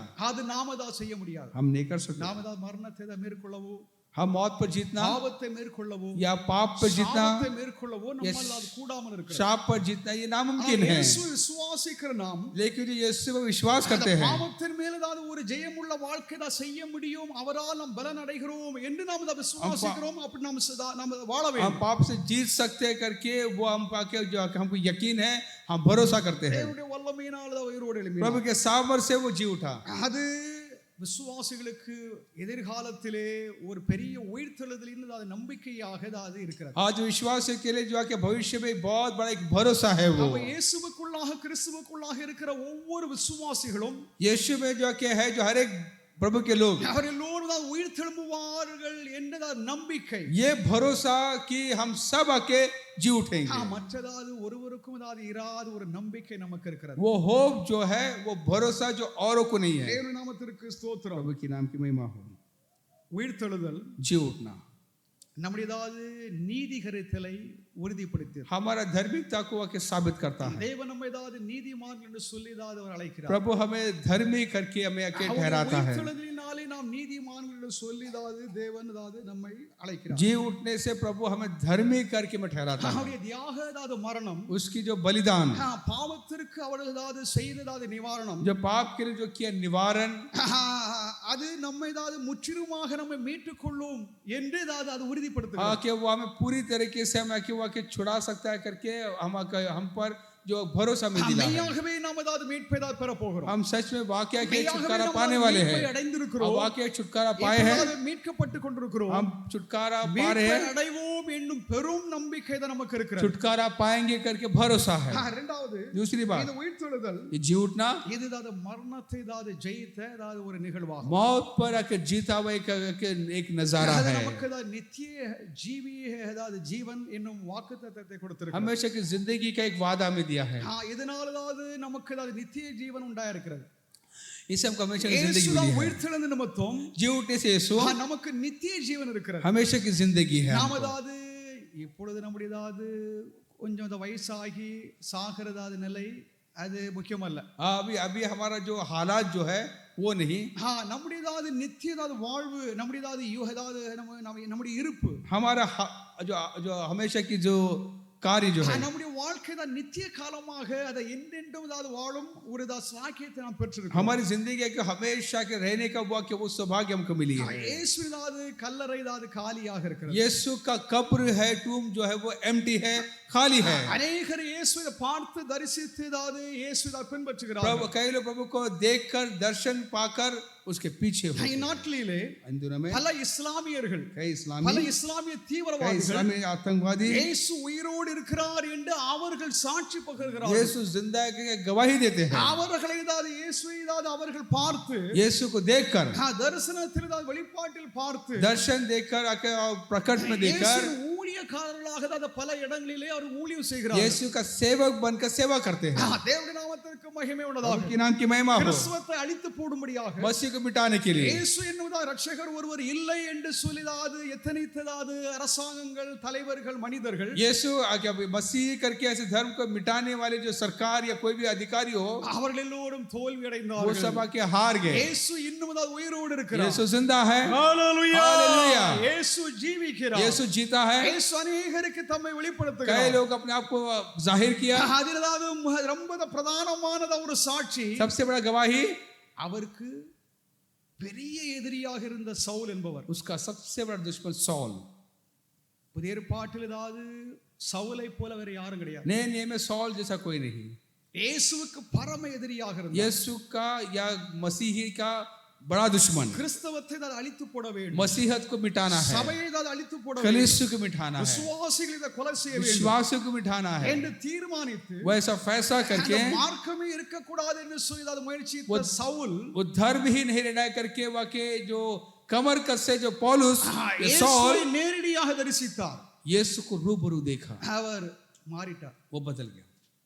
அப்ப இயேசு யாரை மாற்ற முடியாது. यीशु किसको नहीं बदल सकता. எந்த தீவிரவாதியாக இருக்கட்டும், कोई भी आतंकवादी हो, எந்ததாவது கொலை செய்வதாவது படுபாவிகளாக कोई भी இருக்கட்டும், कातिल क्यों ना हो, எல்லா கெட்ட மனிதர்களாக कोई भी இருக்கட்டும், आके बिगड़ा हुआ हो, யாராக இருந்தாலும் कोई சரி, भी क्यों ना हो, இயேசு அவர்களால் மாற்றதா வல்லவர். यीशु बदलने के सामर्थ्य है. ஹalleluya. हालेलुया. அப்படித்தான் உலகத்தை இயேசு மாற்றி ऐसे வருகிறார். दुनिया को प्रभु यीशु बदल रहा है. இயேசு தான் மனிதர்களால் பகைக்கலாம், यीशु आके एक इंसान के इस पर இயேசு नफरत कर தான் सकते हैं. எதிர்க்கலாம், यीशु के खिलाफ खड़े रह सकते हैं. இயேசுவுடைய வல்லமைக்கு விரோதமாக அவர்களால் செயல்பட यीशु முடியாது. के सामर्थ्य के खिलाफ खड़े नहीं रह இயேசு सकते. தான் திட்டமிட்டிருந்தால் அது ஒரு மனிதனை அவருடைய சித்தத்தின்படி மீட்க அவர் வல்லவராக यीशु ने अगर இருக்கிறார். इरादा किया इसके इरादे के मुताबिक उसे छुड़ा सकता அவர் है. அக்காலத்தில் இந்த மாத்திரமல்ல, उस जमाने ही அவர் नहीं, இக்காலத்திலும் इस செயல்படுகிறார். जमाने भी क्रिया करता ஏனென்றால் है. இயேசு உயிரோடு यीशु இருக்கிறார். जिंदा है. இயேசு உயிரோடு यीशु இருக்கிறார். जिंदा है. இயேசு வல்லமையோடு यीशु இருக்கிறார். के सामर्थ्य है. ஹalleluya. हालेलुया. அவருடைய அப்போஸ்தலர்கள் பயந்து கொண்டிருந்தார்கள். प्रेरित डरे हुए थे. அவர்கள் தங்களுடையதாவது குருதாவது இறந்து போய்விட்டார் என்றதாவது ஒரு தயக்கம். उनका अपना जो उस्ताद जो है वो गुरु आके जो இயேசு मर चुका है, பணியை எப்படி செய்ய முடியும் என்றதாவது ஒரு ஏக்கம். ये काम भी कैसे करना है. அவர்களிடம்தாவது இயேசுதாவது தம்மை தான் उसने வெளிப்படுத்தினார். अपने आप को जाहिर कर रिवील किया அவர்கள் பலன் அடைந்தார்கள், और आके वो हिम्मत அவர்கள் पाए, துணிச்சல் அடைந்தார்கள், हौसला बांधे, அவர்கள் பலம் கொண்டார்கள், ताकत पाए, தேவனுடைய பணியதாவது வல்லமையோடு यीशु செய்ய की सेवा को सामर्थ्य से करने के தங்களுடைய लिए பிராணனை अपने जान को, தங்களுக்காக உயிர் கொடுத்த இயேசுவுக்காக அதை அர்ப்பணம் செய்ய जो अपने लिए दिया जान जो दिया यीशु के लिए, उन्होंने अपने जान को दिया. தீவிரமாக ஊழியம் बड़े செய்தார். तीव्रता से बड़े तेजी से प्रभु के काम किया। அந்த தீவிரம் அது அக்காலம் மாத்திரமல்ல, वो जोश जो है उसी இக்காலத்திலும் नहीं, இருக்கிறது. इस जमाने में भी है। உலகத்தில் உள்ள அநேக பரிசுத்தவான்கள், दुनिया के तमाम कई अनेक पवित्र लोग, ஊழியர்கள், कई सेवक இந்தியாவிலே, भारत देश में, இஸ்லாமிய इस्लामी தேசங்களிலே देश में பலர்கள் அதாவது இயேசுவுக்காக தங்களுடைய ஜீவனை தியாகம் செய்ய कई लोग ஆயத்தமாக यीशु இருக்கிறார்கள். के लिए अपनी जान देने के लिए हमेशा तैयार रहते நாம் हैं। எப்படி இருக்கிறோம்? हम कैसे நாம் हैं? இயேசுவுக்காக ஜீவனை கொடுக்க நாம் ஆயத்தமாக क्या मैं இருக்கிறோமா? प्रभु की यीशु के लिए जान देने के लिए तैयार है? சபை அதாவது வேகமாக பரவி, कलीसिया के फैला, சபை அதாவது வேகமாக பரவுவதற்கு அது வேற காரணமே கிடையாது. कलीसिया फैलने का और कोई वजह है नहीं। இயேசு உயிர்த்தெழுந்ததினாலே, यीशु இயேசு जीवन, உயிரோடு இருக்கிறார் என்றும், यीशु जिंदा है, இயேசு தங்களோடு இருக்கிறார் என்றும், यीशु उनके साथ है, தங்களுமாக இயேசு கிரியை செய்கிறார் उनसे என்றும் क्रिया करता है। அவர்கள் அதாவது ரொம்ப உறுதியாக நம்பினார்கள். बड़े यकीन से के இயேசு माने, தங்கள் மூலமாக கிரியை செய்கிறார் என்பதை அவர்கள் உணர்வு பூர்வமாக அதை அறிந்து கொண்டார்கள். पूरे होश आवाज से जान ले कि प्रभु यीशु उनके जरिए क्रिया करता है। அவர்கள் அதாவது ஆணித்தரமாக அதாவது இயேசுவை சாட்சியிட்டார்கள். बड़ा क्या कि दलेर होकर के उन्होंने कि प्रभु यीशु के बारे में गवाही दी। அவர்கள் எல்லா விதமான எதிரிகள், जितने भी दुश्मन हैं, எப்படிப்பட்ட தலைவர்களாக இருக்கட்டும், कितने बड़े नेता हो, எப்படிப்பட்ட தாதாக்களாக कितने बड़ा இருக்கட்டும், दादा हो, எப்படிப்பட்ட தீவிரவாதிகளாக இருக்கட்டும், कितना आतंकवादी யாராக हो, இருந்தாலும் कोई भी சரி, क्यों ना हो, அவர்கள் மத்தியிலே அவர்கள் இயேசுவை அதாவது அவர் उनके பிரகடனப்படுத்தினார்கள். बीच प्रभु यीशु को उन्होंने जाहिर किया। இயேசுவின் வல்லமை அவர்கள் மூலமாக வெளிப்பட்டது. यीशु का सामर्थ उनके जरिए அவர்கள் हुआ। பாவிகள் மனம் திரும்பி இயேசுவிடமாக पापियों வந்தார்கள். के मन फिरा के प्रभु यीशु के पास आए, வியாதியஸ்தர் அதாவது குணமடைந்தார்கள். और जो बीमारियों की छुटकारा மரித்தோர் पाए, உயிரோடு எழும்பினார்கள். पूरे मरे हुए जिंदा வல்ல हुए, கிரிகள் தான் बड़े सामर्थ நடப்பிக்கப்பட்டது. क्रिया किया। அந்த சாம்ராஜ்யத்தை அதாவது கிறிஸ்துவ அதாவது மாற்றியது. वो पूरा के साम्राज्य को प्रभु ने बदल दिया। ரோம சாம்ராஜ்யம் என்றால் அது உலகத்தை அதாவது ஒரு 75% அதாவது ஆள்கையில் இருந்த சாம்ராஜ்யம். रोम सरकार तमाम दुनिया को राज कर रहे थे उस जमाने में। அதாவது ரோம சாம்ராஜ்யம் அதாவது எல்லா இடங்களிலும் அதாவது தங்களுடைய வேற ஏதாவது रोम राज्य अपने सारे हर जगह अपना के जड़ को அந்த छोड़ சாம்ராஜ்யம் दिए थे। அதாவது இயேசுவுக்கு அதாவது वो கீழ்ப்படிந்தது. रोम राज्य के प्रभु यीशु के साथ घुटने टेके। ஹalleluya. हालेलुया। அவருடைய தலைநகரம் அதாவது இப்பொழுது இருக்கிற ரோமா. अभी जो कैपिटल जो रोम जो है, அந்த ரோம் அதாவது பட்டணம் அதாவது இயேசுவுக்கு அதாவது சரணடைந்தது. वो रोम जाके प्रभु के साथ यीशु के सामने घुटने அந்த टेके। சாம்ராஜ்யத்தில் அதாவது ஆதிக்கம் செய்த அரசர்கள், हाँ, उस जमाने में जो राज किया जो राजा है, இயேசு தான் கர்த்தர் என்று சொல்லி அவர்கள் அங்கீகரித்தார்கள். यीशु ही प्रभु करके अंगीकार அதற்கு किए। முன்பாக उससे पहले ரோம சாம்ராஜ்யத்தின் அரசர்கள் அதாவது சீசர்ஸ் அதாவது ராயர்கள், जो कैसर जो है, जो रोम सरकार की जो அவர்கள் नेता, தான் கடவுள், அவர்கள் தான் கர்த்தர், கர்த்தன் என்று அதாவது எல்லாரும் அறிக்கை செய்ய அந்த சாம்ராஜ்யத்திலே எல்லாரும் அதாவது செய்து கொண்டிருந்தாங்க. कैसर को ही प्रभु मानना है करके इस प्रकार इंसान पर लोगों पर दबाव डाले। ரோம சாம்ராஜ்யத்தின் அதாவது அரசர்கள் தான் கடவுள் என்று அதாவது நீங்கள் சொல்ல வேண்டும், விசுவாசிக்க வேண்டும் என்று சொல்லி इस கட்டாயப்படுத்தப்பட்டார்கள். प्रकार का जबरदस्ती किया गया कि जो रोम के जो सरकार के जो राजा जो है कैसर वही प्रभु है करके। அங்கே சுவிசேஷம் அதாவது அறிவிக்கப்பட்டது. आप खुशखबरी फैली। சுவிசேஷத்தில் அதாவது நீங்கள் கட்டாயம் அதாவது இயேசுவை தான் அதாவது நீங்கள் பணிந்து கொள்ள வேண்டும், இயேசு தான் கடவுள் என்று சொல்லி இவர்கள் யாரும் சொல்லல.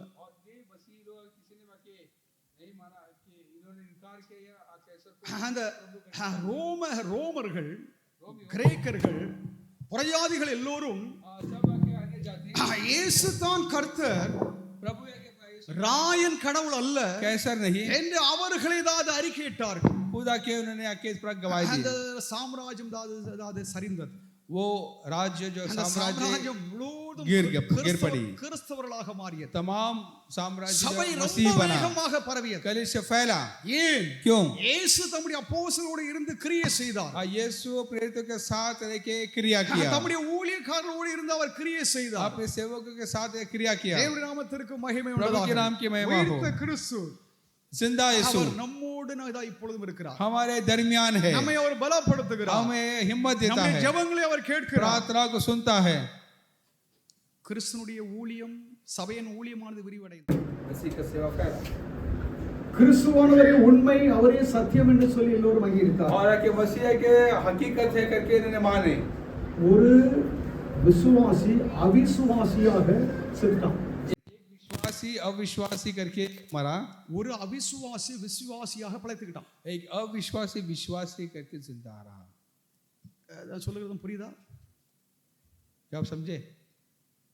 ஒரு விசுவாசி அவிசுவாசியாக செத்துட்டான். एक विश्वासी जो है कि अविश्वासी करके मरा, விசுவாசியாக இருந்தவன் அவிசுவாசியாக செத்துட்டான். जो विश्वासी था अविश्वासी करके ஆனால் मरा। அதாவது ஒரு அவிசுவாசி விசுவாசியாக एक பிழைச்சுக்கிட்டான். अविश्वासी जो है कि विश्वासी करके वो आके जिंदा रहा। நான் யாரை குறித்து சொல்லுகிறேன்னு சொல்லிட்டு கொஞ்சம் உங்களுக்கு ஏதாவது கரெக்ட். அப்போ ஒரு விசுவாசி, யூதாஸ் விசுவாசியாக இருந்தான், यहूदास विश्वासी था, அவன் அவிசுவாசியாக தற்கொலை செய்து செத்துட்டான். अब वो आके खुदकुशी की। சிலுவையில் அறையப்பட்ட ஒரு கள்ளன், जो सलीब पे मरा हुआ एक चोर, அவிசுவாசியாக இருந்தவர் वह विश्वासी था, விசுவாசித்து विश्वास करके பிழைத்து கொண்டான். वो जिंदा रहा। ஹalleluya, हालेलुया। இந்த ரெண்டு தான் இதற்கு ஏதாவது இதற்கு அதாவது விரோதமாக வேற ஒன்றும் இல்லை. और इसके उल्टा कुछ नहीं है। இந்த இரண்டு காரியம் தான், ये दोनों बात है। ஒன்றுதான் ஒருதான் விசுவாசி அவிசுவாசியாக அவன் மாறுவான், एक विश्वास से अविश्वासी हो जाएगा, அப்படி இல்லை என்றால் ஒரு அவிசுவாசி விசுவாசியாக या மாறுவான். अविश्वास एक विश्वासी हो அது सकता है। இயேசு விசுவாசிக்கிறதுனாலே, यीशु पर विश्वास करने से, இயேசுவை பகைக்கிறதுனாலே, यीशु से नफरत करने से ஆத்ம இழப்பு உண்டாகும். आज आत्मा में नुकसान होगा। இயேசுவை விசுவாசிக்கிறவர்கள் यीशु पर विश्वास அவர்கள் करने वाले பரலோகம் செல்கிறார்கள். वाकई स्वर्ग நாமத்திற்கு जाएंगे। மகிமை प्रभु के உண்டாவதாக. नाम की महिमा हो। இந்த உயிர்த்தெழுதல், ये जी उठना இது அது நம்முடைய விசுவாசத்தின் அடிப்படையாக இருக்கிறது. और विश्वासी का वो बुनियाद है। वो உயிர்த்தெழுதல் நமது விசுவாசத்தின் அஸ்திவாரம். वो हमारा विश्वास का बुनियाद है। 1 கொரிந்தியர் 15:17 வாசிக்கலாம். आप पहला कोरिन्थियों 15:17 पढ़ सकते हैं। 15:17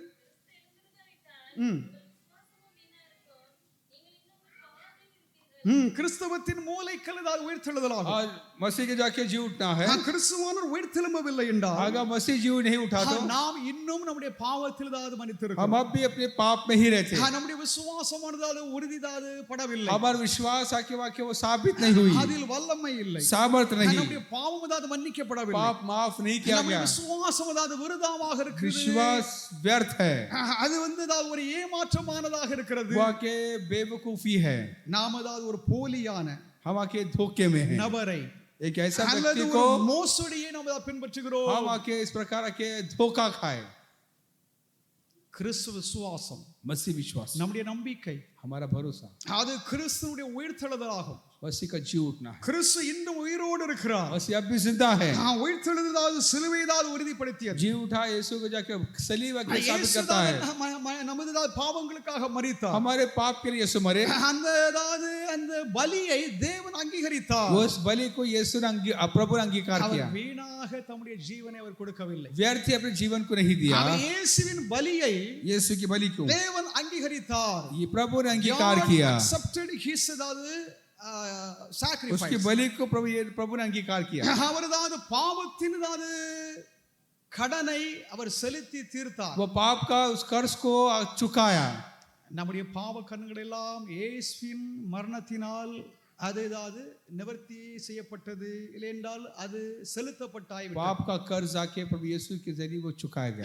கிறிஸ்துவில் நாம் இருந்தோம் என்றால், मसीह में है तो கிறிஸ்து நமக்காக தான் மரித்திருக்கிறார் என்றால், मसीह हमारे लिए मरा तो அதுவே போதுமானது, वो हमारे काफी है। வேற ஏதாவது ஒன்றும் அவசியம் இல்லை. और किसी की जरूरत नहीं। இயேசுவுடைய மரணம் मसीह की मौत அதோடு அது முடியவில்லை, वो खत्म नहीं हुई। அதற்கு பின்பும் அவர் ஒரு உயிரோடு எழும்பி அவர் இன்றும் இருக்கிறார். उसके बाद वो जिंदा उठा, भी जिंदा है। தேவனுடைய நாமத்திற்கு மகிமை प्रभु உண்டாவதாக. के नाम की महिमा हो। நம்முடைய பாவம் அகல, हमारा पाप हटना है। பாவத்திலிருந்து தேவன் நமக்கு விடுதலை हम கொடுத்து उसे आजाद करने हैं। நமக்கு ஒரு நித்திய வாழ்வை, நித்திய ஜீவனை हमें கொடுத்திருக்கிறார். हमेशा की जिंदगी दी है। தேவனுடைய நாமத்திற்கு ஸ்தோத்திரம். प्रभु के नाम की महिमा நமது हो। விசுவாசம் வீணாக இல்லை. हमारा विश्वास व्यर्थ नहीं है। நாம் ஒரு மரித்த இரட்சகரை நாம் விசுவாசிக்கிறோம். हम मरे हुए उद्धारकर्ता को नहीं मानते। अनेक மதங்கள், अनेक நம்பிக்கைகள் மரித்த தலைவர்களுக்கு பின்னாக कई செல்கிறது. धर्म जाके जो मरे हुए या कि उस गुरु के पीछे चलते हैं। அவர்கள் ஒருவராக உயிர்த்தெழும்பவில்லை, कोई भी जी नहीं उठा। ஆனால் இயேசு உயிர்த்தெழும்பினார். यीशु जी उठने அவர் से இன்னும் உயிரோடு இருக்கிறார்,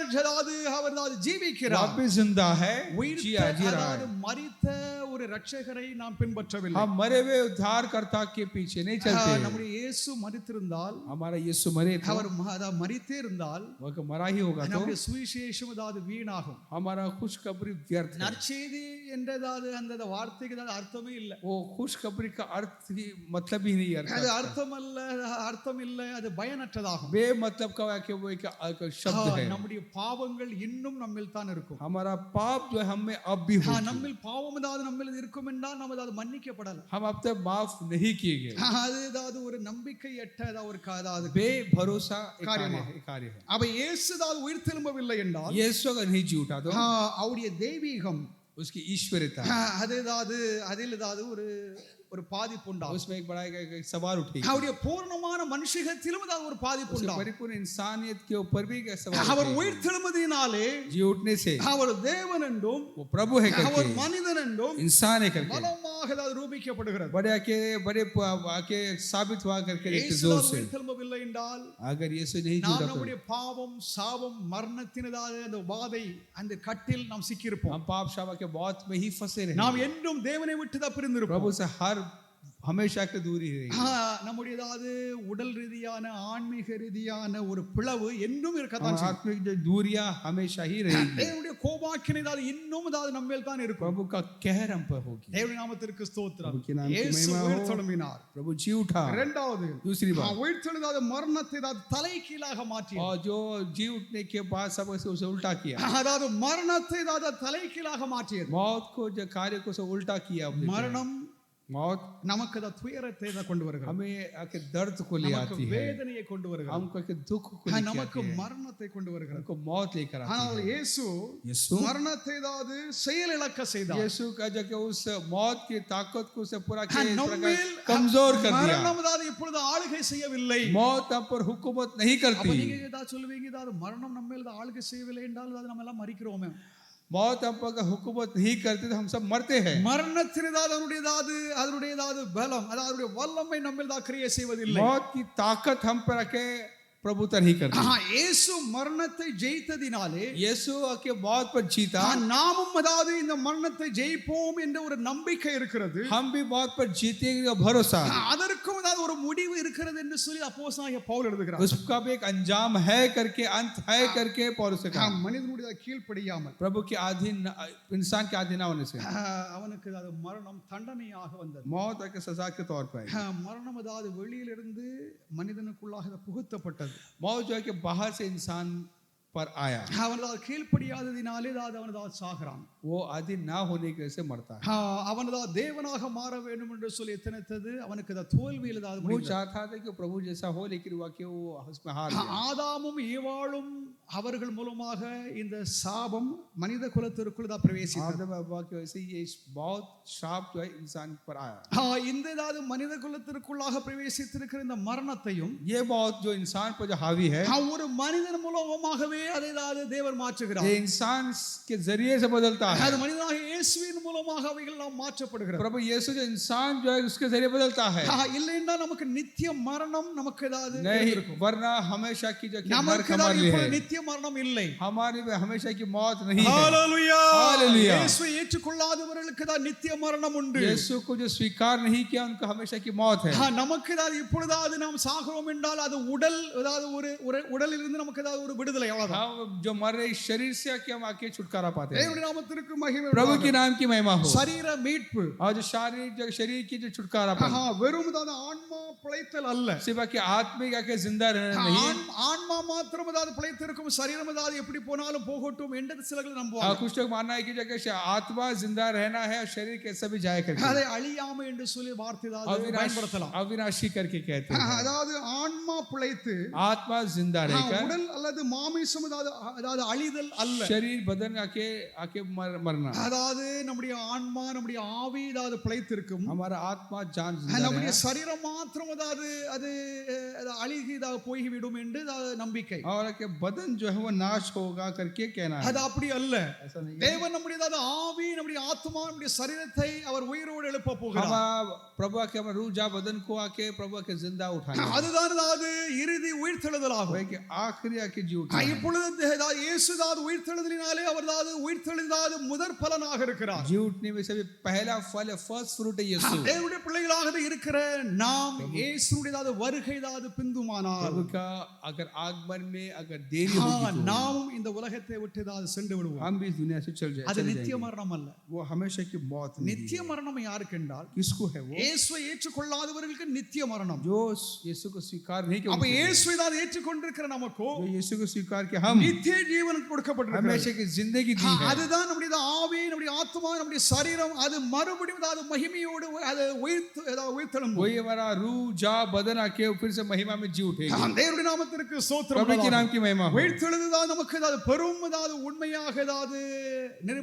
நிரூபணமாக இருக்கிறது. जी उठने से कि वो आके साबित हुआ देखते हैं। மரணத்தின் அதாவது வல்லமை அதாவது அழிந்தது. प्रभु के सामत जो मौत का सामत आके वो आके उसकी ताकत आके निकल गई। மரணத்தின் பயத்தில் தான் நம்ம இருக்க கூடாது. मौत के डर में नहीं रहना है। சில நேரங்களிலே அதாவது வியாதியின் கொடுமை, कई बार बीमारी जो है அதனால அதாவது நம்ம அதாவது மரணத்தை கண்டு அஞ்சுகிறோம். हम मौत को देख के डर जाते நான் हैं। சீக்கிரமாக செத்துருவேன் मैं जल्द मर जाऊंगा என்று நாம் பயப்படுகிறோம். ऐसा डर जाते हैं। ஏன் ரட்சிக்கப்பட்டிருக்கிறவர்களுக்கு ஏன் அந்த பயம்? ये उद्धार पाए को क्यों ये डर है? அப்போ அவங்களுக்கு வேற ஏதோ ஒரு காரியம் இருக்கு. और नहीं तो उसके कुछ और कुछ बात है அவங்க பயம் இல்லாமல் இருக்கணுமா? कि बेडर रहना है। அவங்களுடைய பாவங்கள் அனைத்தையும் தான் அறிக்கை செய்து விட்டுருங்க. अपने पाप को सारे के इकरार करो, நீங்க ஏதாவது விடுதலை ஆயிருங்க. आप आजाद हो जाएंगे। உங்களுக்குள் பாவம் இருக்கிறது என்றால், आप पे पाप है तो குற்றவாளி குற்றம் ஏதாவது நம்முடைய ஏதாவது மனதை உறுத்தி கொண்டிருந்தால், अगर पाप हमें हमेशा दोष लगाता ही रहेगा तो நமக்கு நிம்மதி இராது. हमको चैन नहीं, அதாவது மரணம் என்றும் பயம் இருக்கும். मौत करके डर हो। உங்களுடைய குற்றத்தை ஏதாவது நீங்க அறிக்கை செய்து விட்டுருங்க. अपने गुनाहों को इकरार करें, உங்களுக்கு ஒரு பெரிய விடுதலை உண்டாகும். बड़ी आजादी நீங்கள் मिलेगी। மரணத்தை குறித்து தான் பயப்பட வேண்டிய मौत அவசியமே के இல்லை. बारे में बेखौफ रहे। ஹalleluya. ஹalleluya. இந்த மரணத்தால் பயத்தில் தான் சிக்கியிருந்த ஆத்துமாக்களை இயேசுவுடைய உயிர்த்தெழுதல் விடுவித்தது. मौत के डर से आके पर यीशु आके उस आत्मा को छुड़ाता है। தேவனுடைய நாமத்திற்கு ஸ்தோத்திரம். प्रभु के नाम की महिमा இந்த हो। அழியாத மகிமையான உடல் जो अविनाशी बदन இனிதாவது சிதைக்கப்படவோ अभी आके उसका क्या मरना, அல்லது மரணத்திற்கு அது உட்படவோ அது கூடாது. मौत के लिए वापस आना மரணத்தின் नहीं। வல்லமை ஒளிந்தது. मौत के साबत आके हट गई। விசுவாசிகளுக்கு நம்பிக்கை இதுவே தான் முதற் பலன். ये विश्वासी का जो भरोसा ये पहला फल है। இயேசுவை விசுவாசிக்கிற நாம் அதாவது முதற் பலன்களா. यीशु पर विश्वास करें हम पहला फल है। தேவனுடைய நாமத்திற்கு ஸ்தோத்திரம். प्रभु के नाम की महिमा हो। நமக்கு ஏதாவது இதை போன்றதாவது உயிர்த்தெழுதல் உண்டு. हमारे लिए भी ऐसा जी उठना है, வாக்களிக்கப்பட்டிருக்கிறது. हमारे लिए वादा दी गई है। நமக்கும் ஏதாவது ஒரு மகிமையான ஒரு உயிர்த்தெழுதல் உண்டு. महिमा में जी उठना है। அப்படி இல்லை என்றால் ऐसा नहीं तो இயேசு அதாவது இன்றையே प्रभु यीशु ஏனென்றால் अभी நாளைக்கு வருகிறார். कल अगर आते हैं நாம் அதாவது மறுரூபம் அடைவோம் என்று நாம் ஆயத்தமாக हम இருக்க வேண்டும். बदल जाएंगे करके उसके लिए तैयार रहे। இந்த ரெண்டு காரியம் அதாவது மிக முக்கியமான दोनों காரியம். के बाद मुख्य है। ஒன்று நமக்கு அதாவது மகிமையான உயிர்த்தெழுதல் அதாவது உண்டாக एक तो வேண்டும். महिमा में जी उठना, அப்படி இல்லைன்றால் ஒரு மகிமையானதாவது மறுரூபத்தை நம்ம அடைய வேண்டும், और உருமாற்றம் महिमा அடைய में வேண்டும். आके बदलना भी होना है। ஹalleluya. Hallelujah. மூன்றாவது तीसरी बात, உயிர்த்தெழுதாவது பெரும் ஆன்மீக மறுமலர்ச்சி. जो आत्मिक के जो ताजगी जो बोलते ஒரு हैं, புத்துயிர், एक नया जोश, ஒரு மாற்றத்தை அதாவது ஏற்படுத்துகிறது. एक बदलाव को लाता है। நாம் எல்லோரும் பாவத்திலிருந்து விடுதலையாகி हम सब पाप से आजाद होकर புதிய மனிதர்களாக இருக்கிறோம். नया इंसान है। நாம் அதாவது பழைய உலகத்தின் ஆதாமின் சந்ததிகளின் அந்த உலகத்தில் உள்ளவர்கள் அல்ல. आदम के आके उस वारिस के नहीं நாம் हैं। கிறிஸ்துவுக்குள்ளாக புதிய படைப்பினதாவது சிருஷ்டிகளாக நாம் இருக்கிறோம். मसीह में हम नया पैदाइश है। இந்த உயிர்த்தெழுந்த கிறிஸ்துவினாலே जी उठा ये प्रभु मसीह से ஆன்மீக மறுமலர்ச்சி, आत्मिक आके जाके जोश, ताजगी, ஆன்மீக புத்துயிர், नया का जोश, ஒரு பெரிய மாற்றத்தை அதாவது நாம் एक नया அடைகிறோம். बदलाव को देखते हैं। சீஷர்கள் எல்லோரும் பயம் நீங்கி துணிச்சலானார்கள். चेहरे सभा के डरे हुए थे, अभी के निडर हो गए, அவர்கள் எல்லோரும் பரிசுத்த ஆவியினால் அதாவது நிரப்பப்பட்டார்கள். पवित्र आत्मा से भरे। அவர்கள் உடையதாவது வாழ்க்கை ஊழியம் நோக்கமுடையதாக இருந்தது. उनकी जिंदगी का सेवा का कोई मकसद था। அவர்கள் தியாகிகளாக மரிக்க துணிந்தார்கள். वो आके त्यागी हो गए, தியாகிகள் என்றால் அதாவது நம்ம அதாவது இன்னொரு வார்த்தை ரத்த சாட்சிகள். एक शहीद हो गए। அவர்கள் இயேசுவுக்காக தன்னுடையதாவது ஜீவனை பிராணனை அதாவது அவர்கள் துச்சமாக எண்ணினார்கள். मसीह के खातिर अपने जीवन को, जिंदगी को नाचीज जाने। இயேசு கிறிஸ்துவின் உயிர்த்தெழுதல் मसीह का जी उठना திருச்சபை அதாவது பிறப்பித்தது. कलीसिया को पैदा किया। ஹalleluya. हालेलुया। இயேசு கிறிஸ்துவின் அதாவது உயிர்த்தெழுதலினாலே यीशु के जी उठने से நாம் எல்லோரும் சபையாக இருக்கிறோம். हम सब कलीसिया है। 1 கொரிந்தியர் 15:26 15:26 1 கொரிந்தியர் 15:20 கடைசி சத்துரு மரணம்.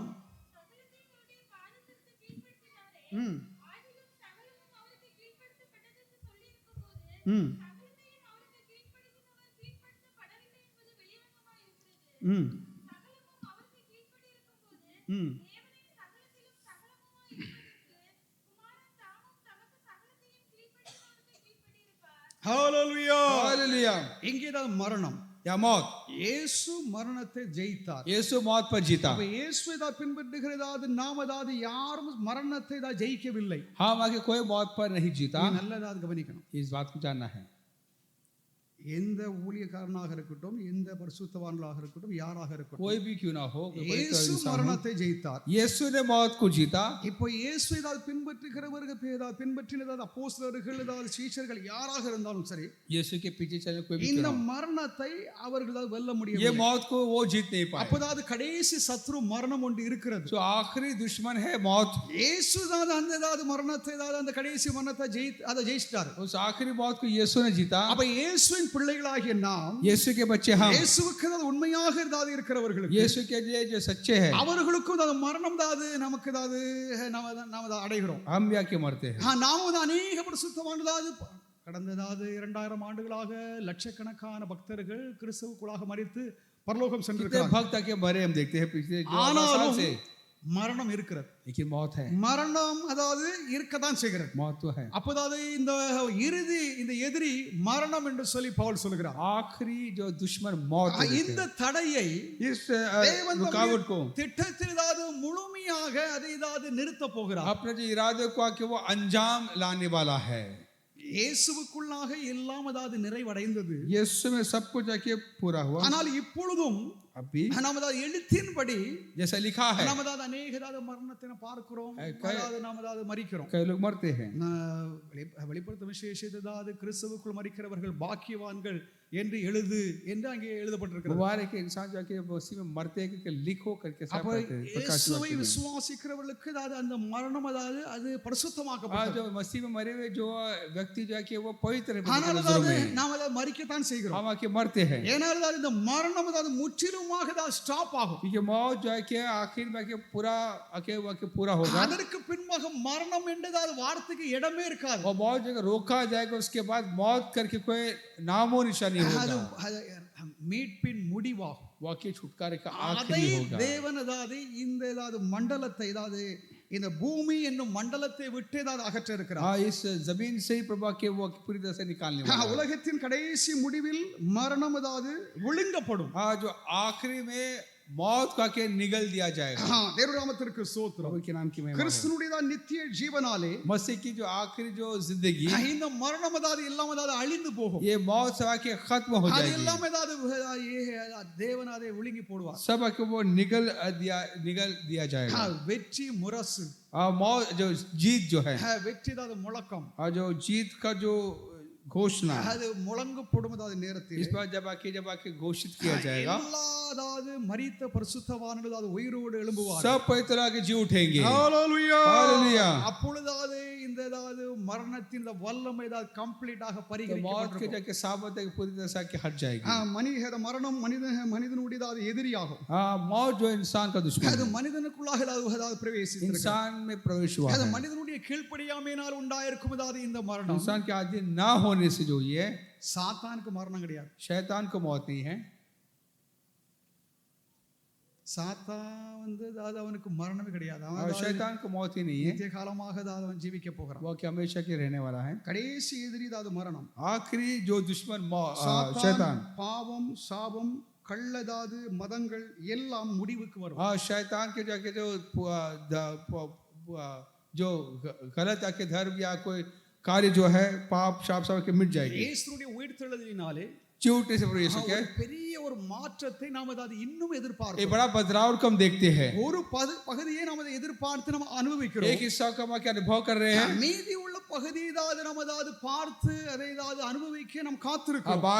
बाकी हिस्सा को देखकर उसे अनुभव करना चाहते हैं। அழிவிலிருந்து தான் நாம் எல்லோரும் உயிர்ப்பிக்கப்பட போகிறோம். आके इस नाश से जी उठने वाले हैं। அதாவது நம்முடைய ஆவி, நம்முடைய ஆத்மா, நம்முடைய சரீரம் எல்லாம் அதை உயிர்ப்பிக்கப்பட हमारा போகிறது. रूह जा बदलेगी, फिर से जी उठेगी। நாம் ரட்சிக்கப்பட்டோம், हम उद्धार पाए हैं, ரட்சிக்கப்பட்டு पा கொண்டிருக்கிறோம், रहे हैं, ரட்சிக்கப்படுவோம். और उद्धार पाएंगे। நல்லதாவது நம்ம அதை அறிந்து கொண்டோம். इस बात को जाना है। ஏற்கனவே நான் அதாவது இயேசுவினால் அதாவது முழுமையாக ஒரு ரட்சிப்பை நான் हम பெற்றுட்டேன். पहले आके प्रभु यीशु जाके उद्धार पाए हैं, அது முடிவான ரட்சிப்பாகும். वो आखिरी இப்போ उद्धार है, நான் ரட்சிக்கப்பட்டு கொண்டிருக்கிறேன். उद्धार पा रहे இது हैं। என்ன அர்த்தம்? इसका मतलब क्या है? இப்போ பாவத்திலிருந்து, पाप से, பலதாவது எதிரிகளுடைய தாக்குதலிலிருந்து, दुश्मन से, பலதாவது அக்கிரமங்கள், பலதாவது சோதனைகள், अधर्म से, आजमाइश से நான் அதாவது ரட்சிப்பை பெற்றதாக மீட்பை பெற்றுக் கொண்டிருக்கிறேன். उद्धार पा रहा हूँ। நான் ரட்சிப்பை பெற போகிறேன். उद्धार पाने அது वाला हो, ஃபியூச்சர் ஆகும். वाक्य आगे है। என்னுடைய ஆவி, என்னுடைய ஆத்மா, என்னுடைய சரீரம் मेरा रूह जा बदन அது जो है முழுமையாக वो மீட்கப்படும் पूरी तरह से उद्धार पाएगी। என்று நாம் அதாவது விசுவாசிக்க अब வேண்டும். विश्वास करना है। அப்போ ரட்சிப்பு இன்னும் தான் நடந்து கொண்டு தான் இருக்கிறது. उद्धार का कार्य अभी भी हो ஆனால் रहा இயேசு है। தான் நம்மை ரட்சித்துட்டார். यीशु उद्धार किया, அது ஃபைனல். அதற்கு எந்த ஒரு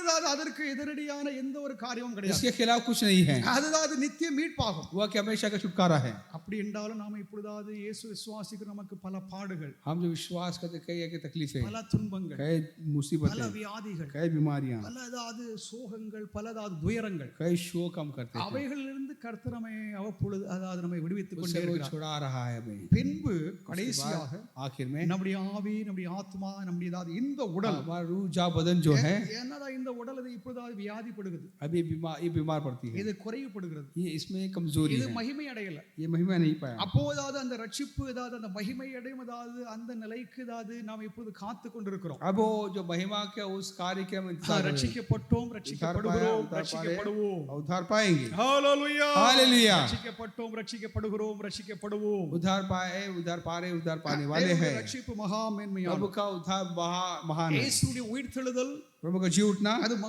மகாதாவது ஒரு அதாவது செயலை அதாவது அது एक நடப்பியது. बड़ी बात हम देखते हैं। அதுதான் அழிவிலிருந்து நம்மை உயிர்ப்பித்தது. नाश से बचाता है, தேவன் நம்மை அதாவது பாவத்திலிருந்து விடுதலையாக்கி पाप से आजाद करके அவருடைய ராஜ்யத்தின் பிள்ளைகளாக தேவன் उसका நம்மை राज्य மாற்றினார். के बच्चे बनाया हमें।